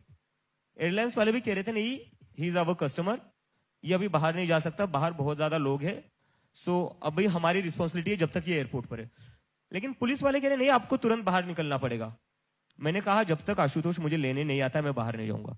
तो फिर मुझे पूछा कौन सी गाड़ी में बताओ, तो मैंने गाड़ी का नंबर बता दिया। तो कहते क्यों नहीं आ पा रहा, मतलब ट्रैफिक में फंसा है। तो कहते अभी हम ट्रैफिक क्लियर करवा देते ये चीज। आशुतोष हाँ आप लेने गए थे? एग्जैक्टली। अच्छा आप गए थे। यस। आशुतोष और मेरा कजन आया था। तो उसके बाद इन लोगों ने बोला कि अच्छा नहीं कोई बात नहीं हम उनकी ट्रैफिक क्लियर करवा देते ताकि वो जल्दी आ पाए। तो मैंने बोला ठीक है बुला लीजिए। और बाद में मैं देखता क्या हूं ट्विटर खोलकर अभिजीत दिपके ने मांगी वीआईपी ट्रीटमेंट। अच्छा मैं ट्विटर खोल रहा हूँ, थोपी गई थी वो सिक्योरिटी। आपके चैनल पर चल रहा था सोर्सेस के थ्रू अभिजीत दिपके ने, और कई सारे मीडिया चैनल्स चला रहे थे क्योंकि आप लोगों को आइडिया नहीं था। मैं ऐसा कि मुझे आप एयरपोर्ट से हकालने पर लगे हुए कि जल्दी से पहुंच जा तू जंतर मंतर, और खुद ही बोल रहे हो कि नहीं जो ट्रैफिक में गाड़ी फंसी है आपकी हम वो निकाल देते हैं जो आपके दोस्त आपको लेने आने वाले। और दूसरी जगह आप खुद न्यूज प्लांट करवा रहे हो अभिजीत दिपके ने मांगी एयरपोर्ट पर वीआईपी ट्रीटमेंट। और बाद में मैंने बात करी वृंदा ग्रोवर से, न्यूज चली वृंदा करात से बात करी, ये तो लेफ्टिस्ट है। तो ये सरकार ये सारी हरकतें कर रही थी उस दिन भी। और जब मैं जंतर मंतर पहुंचा मेरा टाइम था वहां पहुंचने का, जो हमने डिसाइड करा था, नहीं डिसाइड तो किया नहीं था, मुझे लगा मैं जेल जा रहा हूं। इसका मुझे कॉल आया था जब मैं लंदन में मेरा लेओवर था, तो ये बोलता है भाई प्लान क्या। मैंने बोला मैं जा रहा हूं जेल, तुम अपना देख लो। बस बोल देना, कुछ सपोर्ट में बोल देना। तो 10-10:30 बजे का प्रोटेस्ट था, मैं पहुंच गया 8:30-9 बजे। मैं देख रहा हूं लोगों से पहले जो 10 बजे का प्रोटेस्ट है मीडिया वहां पर सारी आ खड़ी है। मीडिया आती है विजुअल्स कैप्चर कर रही है, अभिजीत दिपके पहुंच गए जंतर मंतर, लेकिन जनता नहीं आई समर्थन में, प्रोटेस्ट फेल हो गया। तो पहले दिन से स्ट्रेटेजी ये थी कि अगर उनको पता था अरेस्ट कर देते बड़ा मुद्दा बन जाता। स्मार्ट लोग है ना सर, इतने सारे चुनाव ऐसे थोड़ी ना जीतते हैं, पता है टेढ़े काम कैसे करने हैं। अब आशुतोष वही सवाल का जवाब। सर मैं देखिए हम लोगों का आम आदमी पार्टी का एफिलिएशन सबको पहले से बहुत क्लियर है। हम वो लोग नहीं जो ट्वीट्स डिलीट करते हैं। We have been very open about our affiliation. अभी मैंने देखा राजस्थान में जब से हम लोग ये काम कर रहे हैं, तो पहला जो मेरा आंदोलन था, डोल का बाढ़ एक जंगल है जयपुर में, उसको लेकर हमने यहाँ का आंदोलन किया था। तो वो आंदोलन के दौरान डोटासरा जी और जूली जी वो विजिट करने आए थे, तो वो फोटो लगा के बोल रहे ये तो कांग्रेस की भी टीम है। मैंने बोला बस कांग्रेस ही बच रहा था, क्योंकि बीजेपी की बी टीम पहले दिन बोल दिया था, आम आदमी पार्टी की बी टीम बोल दिया था, कम्युनिस्टों की बी टीम बोल दिया, अब बीजेपी कांग्रेस बच रहा था, कांग्रेस भी हमने कवर कर लिया है। तो हम सब पार्टियों की बी टीम है, लेकिन जिस पॉलिटिकल पार्टी में कांग्रेस, आम आदमी पार्टी, शिवसेना से टूट टूट कर एमएलएस गए हैं, जो एक्चुअली प्रैक्टिकली स्पीकिंग ऑपोजिशन की बी टीम है, ये पॉलिटिक्स में पक्का जा रहा है। ऑपोजिशन की बी पक्का टीम जा है रहा है। BJP technically. By that definition BJP is the B team of all the entire opposition अरे ऑफ दिस उन्होंने सवाल कंट्री। पूछा, आपने आम आदमी पार्टी क्यों छोड़ दी? आम आदमी पार्टी छोड़ने का कारण सर बहुत सिंपल था। दिल्ली इलेक्शंस जब खत्म हुए थे उसके बाद आई वाज वेरी क्लियर कि मेरे को राजस्थान में काम करना है, कि हम बहुत बड़ी बड़ी बातें करेंगे लेकिन पहले अपना घर सुधारना है। और उस समय पार्टी की पॉलिटिकल प्रायोरिटी में नहीं था राजस्थान, तो I just wanted to continue working in Rajasthan and I felt कि I will be more effective if I work independently. और उसी तरह से फिर मैंने राजस्थान में काम करना स्टार्ट किया, अलग अलग आंदोलन किया और तब सीजेपी हो गया। ओके, अखिलेश आपसे मेरा सवाल है, साहिल लोचब नाम सुना होगा आप लोगों ने, जिन्हें पैलेट गन से चोट लग गई थी। जी। तो उसके बाद ऐसा लगा कि उनकी पूरी लड़ाई राहुल गांधी लड़ते हुए नजर आए, यहां तक कि एफआईआर दर्ज करवाने के लिए थाने के बाहर पहुंचना, धरना देना, सारी चीजें। तो क्या आप लोगों ने उस लड़ाई को छोड़ दिया, साहिल लोचब के साथ खड़े नजर नहीं आए क्योंकि प्रदर्शन के दौरान ही उनको गोली लगी थी, ऐसा कहा जा रहा है, जो आरोप है, क्योंकि आप ही लोगों के साथ थे वहां पर? दूसरी चीज, क्या आप ये मानते हैं कि राहुल गांधी भी युवाओं की लड़ाई लड़ रहे हैं? सर इसमें एक तो मैं एक चीज क्लियर कर देना चाहता हूँ, लाइक एक मिसकंसेप्शन है। आप कॉकरोच जनता पार्टी जो 2 महीने पहले एग्जिस्ट भी नहीं करती थी, उससे क्या एक्सपेक्ट कर रहे हो? वो एक फुल फ्लेज पॉलिटिकल पार्टी की तरह फंक्शन करे, जिसके पास सारे रिसोर्सेस है, जिसके पास सारी मैन पावर है। हम कोशिश कर रहे हैं ज्यादा से ज्यादा लोगों की मदद करने का, हम कोशिश कर रहे हैं कि to be there for everybody. लेकिन सर आपको भी समझना पड़ेगा कि हम है कितने लोग, कोर टीम अपनी कितनी 15 लोगों की है, अपने वॉलंटियर्स। जंतर मंतर का जो प्रोटेस्ट था वो एक ऑर्गेनिक प्रोटेस्ट था, it was not an organised protest, जहां पर आप बसों में भरकर अपने लोग लेकर आते हैं, जहां पर आप बसों में भरकर क्राउड मैनेजमेंट के लिए भी एक अलग से टीम लेकर आते हो। तो we are very short of resources, we are very short of people, और हम अभी एक्सपांड कर रहे हैं, अभी हम हमारी टीम्स फॉर्म कर रहे हैं, हम ऑर्गेनाइज्ड कहीं से भी नहीं है, अभी हम वो कर रहे हैं। तो ऐसा नहीं कि हमने उन लोगों को छोड़ दिया है, लेकिन सर हम उन लोगों के साथ खड़े, लेकिन हमारी लिमिटेशंस ये है कि आज हमारे पास वो रिसोर्सेस नहीं है, हमारे पास मैन पावर नहीं ठीक है, ओके, जिसकी वजह से हम सारे लोगों की हेल्प कर पा रहे अब हैं। मैं बस दूसरा हिस्सा, राहुल गांधी युवाओं की लड़ाई लड़ रहे हैं, मानते हैं आप? मुझे लगता है सभी को लड़नी चाहिए, वो भी लड़ रहे हैं, सभी को लड़नी चाहिए। ओके, मैं जल्दी से अब एक रैपिड फायर राउंड करना चाहता हूं आपके साथ, थोड़ा ट्रिकी भी हो सकता है but quick fun. All right, rapid fire round with Abhijit Dipke, Saurabh Das and Ashutosh Ranka. पहला सवाल, देश का बेस्ट प्राइम मिनिस्टर अब तक का आप किसे मानते हैं? Jawaharlal Nehru, without a doubt. Of course Nehru ji सबसे Okay. कूल भी, कूलेस्ट। और देश का बेस्ट चीफ मिनिस्टर अब तक का आप किसे मानते हैं? सीएम किसी भी स्टेट का। चीफ मिनिस्टर पर तो कुछ कहा नहीं जा सकता है। मुश्किल है। सौरभ, कोई तो होगा जो पसंद होगा आपको, यार इस आदमी ने बड़ा अच्छा काम किया अपने स्टेट में मुख्यमंत्री के तौर पर। नहीं, ऐसे तो कई सारे रहे, फिर देयर आर मल्टीपल। हाँ, तो 2-4 नाम ले सकते हैं, 2-4 नाम ले सकते हैं अगर। जैसे तमिलनाडु के सीएम कौन थे अभी पहले? स्टालिन, एमके स्टालिन, इकोनॉमी काफी अच्छी करी थी उन्होंने, ठीक है, वो एक हो गए। पिनाराई विजयन ने केरला में education model, health care model काफी अच्छा किया था। दिल्ली में अरविंद केजरीवाल जी ने भी काफी अच्छा काम किया था स्कूल और हेल्थ केयर का। तो कई सारे, आई विल बी ऑनेस्ट, मतलब क्या है, अच्छा काम किया है यार। ठीक है, ओके। देश का बेस्ट एजुकेशन मिनिस्टर, सबसे अच्छा शिक्षा मंत्री अब तक का कोई है? अनफॉर्चुनेटली आई डोंट थिंक, क्योंकि मुझे लगता है कि हमारे देश में लाइक प्राइमरी एजुकेशन पर किसी ने भी फोकस नहीं किया, उसी की वजह से जो हमें स्कूल्स दिख रहे हैं ना सोशल मीडिया पर। ठीक है, सर ऑनेस्टली इसका आंसर मैं बताऊं, हमको पता ही नहीं है इस देश में कौन कौन एजुकेशन मिनिस्टर है, क्योंकि क्योंकि उसको बात ही नहीं एकदम हुई। से इररेलेवेंट पोस्ट माना गया है। कई स्टेट्स में अभी भी एजुकेशन मिनिस्ट्री को पनिशमेंट पोस्टिंग माना जाता है। आप जनता से पूछिए, आधे लोगों को पता नहीं होगा उनके स्टेट्स के एजुकेशन मिनिस्टर कौन है। ओके। देश का जेन जी में सबसे लोकप्रिय नेता आप किसे मानते हैं? Most popular leader in young? दीप के। नहीं नहीं, ठीक है, हाँ, दीप के आई थिंक जो थालापति विजय ने करा है, I think he could be the one, क्योंकि मुझे लगता है कि उनका जो पूरा कैंपेन था वो उसी पर था। साउथ में काफी फॉलोइंग है उनका। मोस्ट प्रॉमिसिंग लीडर आप किसे मानते हैं? कल भविष्य किसका अच्छा लगता है आपको? कोई युवा नेता जो लगता है यार ये आगे जाके बड़ा बनेगा, कुछ करेगा, सीएम बनेगा, पीएम बनेगा, होम मिनिस्टर बनेगा, है कोई? ऑनेस्टली आई डोंट थिंक, कोई नहीं है। क्योंकि आप एज देखिए ना, कल जाकर बड़े हो गए ऑलरेडी सारे। जिस एज में बाकी जॉब्स में आप रिटायर हो जाते हो, उस एज में अब क्या। ओके, अब आपको एक दूसरे को एक एक वर्ड में डिस्क्राइब करना है। पहले सौरभ और आशुतोष अभिजीत दीपके के लिए एक शब्द, one word. Fighter. Fighter. Decisive. Decisive. अब आप दोनों सौरभ दास के लिए एक शब्द। कूल। कूल। कूल। अब आशुतोष के लिए दोनों एक एक शब्द। Statesman. Very calm and compose. मुझे ये इसकी चीज बहुत अच्छी लगती है। और सौरभ का आर्टिकुलेशन और अशु का काम एंड कंपोज, आई विश मेरे में वो होता। दीपके की सबसे अच्छी बात कौन सी है और सबसे बुरी बात कौन सी है? सबसे अच्छी बात डरता नहीं है। ये बुरी है अच्छी है? डरता नहीं है, अच्छी बात है। बुरी बात है कि वो हमारी कम सुनता है। वैसे जो दोस्ती है वो अब ऐसी हो गई है, तगड़ी के जान भी दे देंगे टाइप, बोल सकते हैं? हम तो वही कर रहे थे पूरा टाइम कि डे भाई वन से मैं- वही चल रहा है। डे वन से वही कि मैं चला जाऊं तो तू संभाल लेना।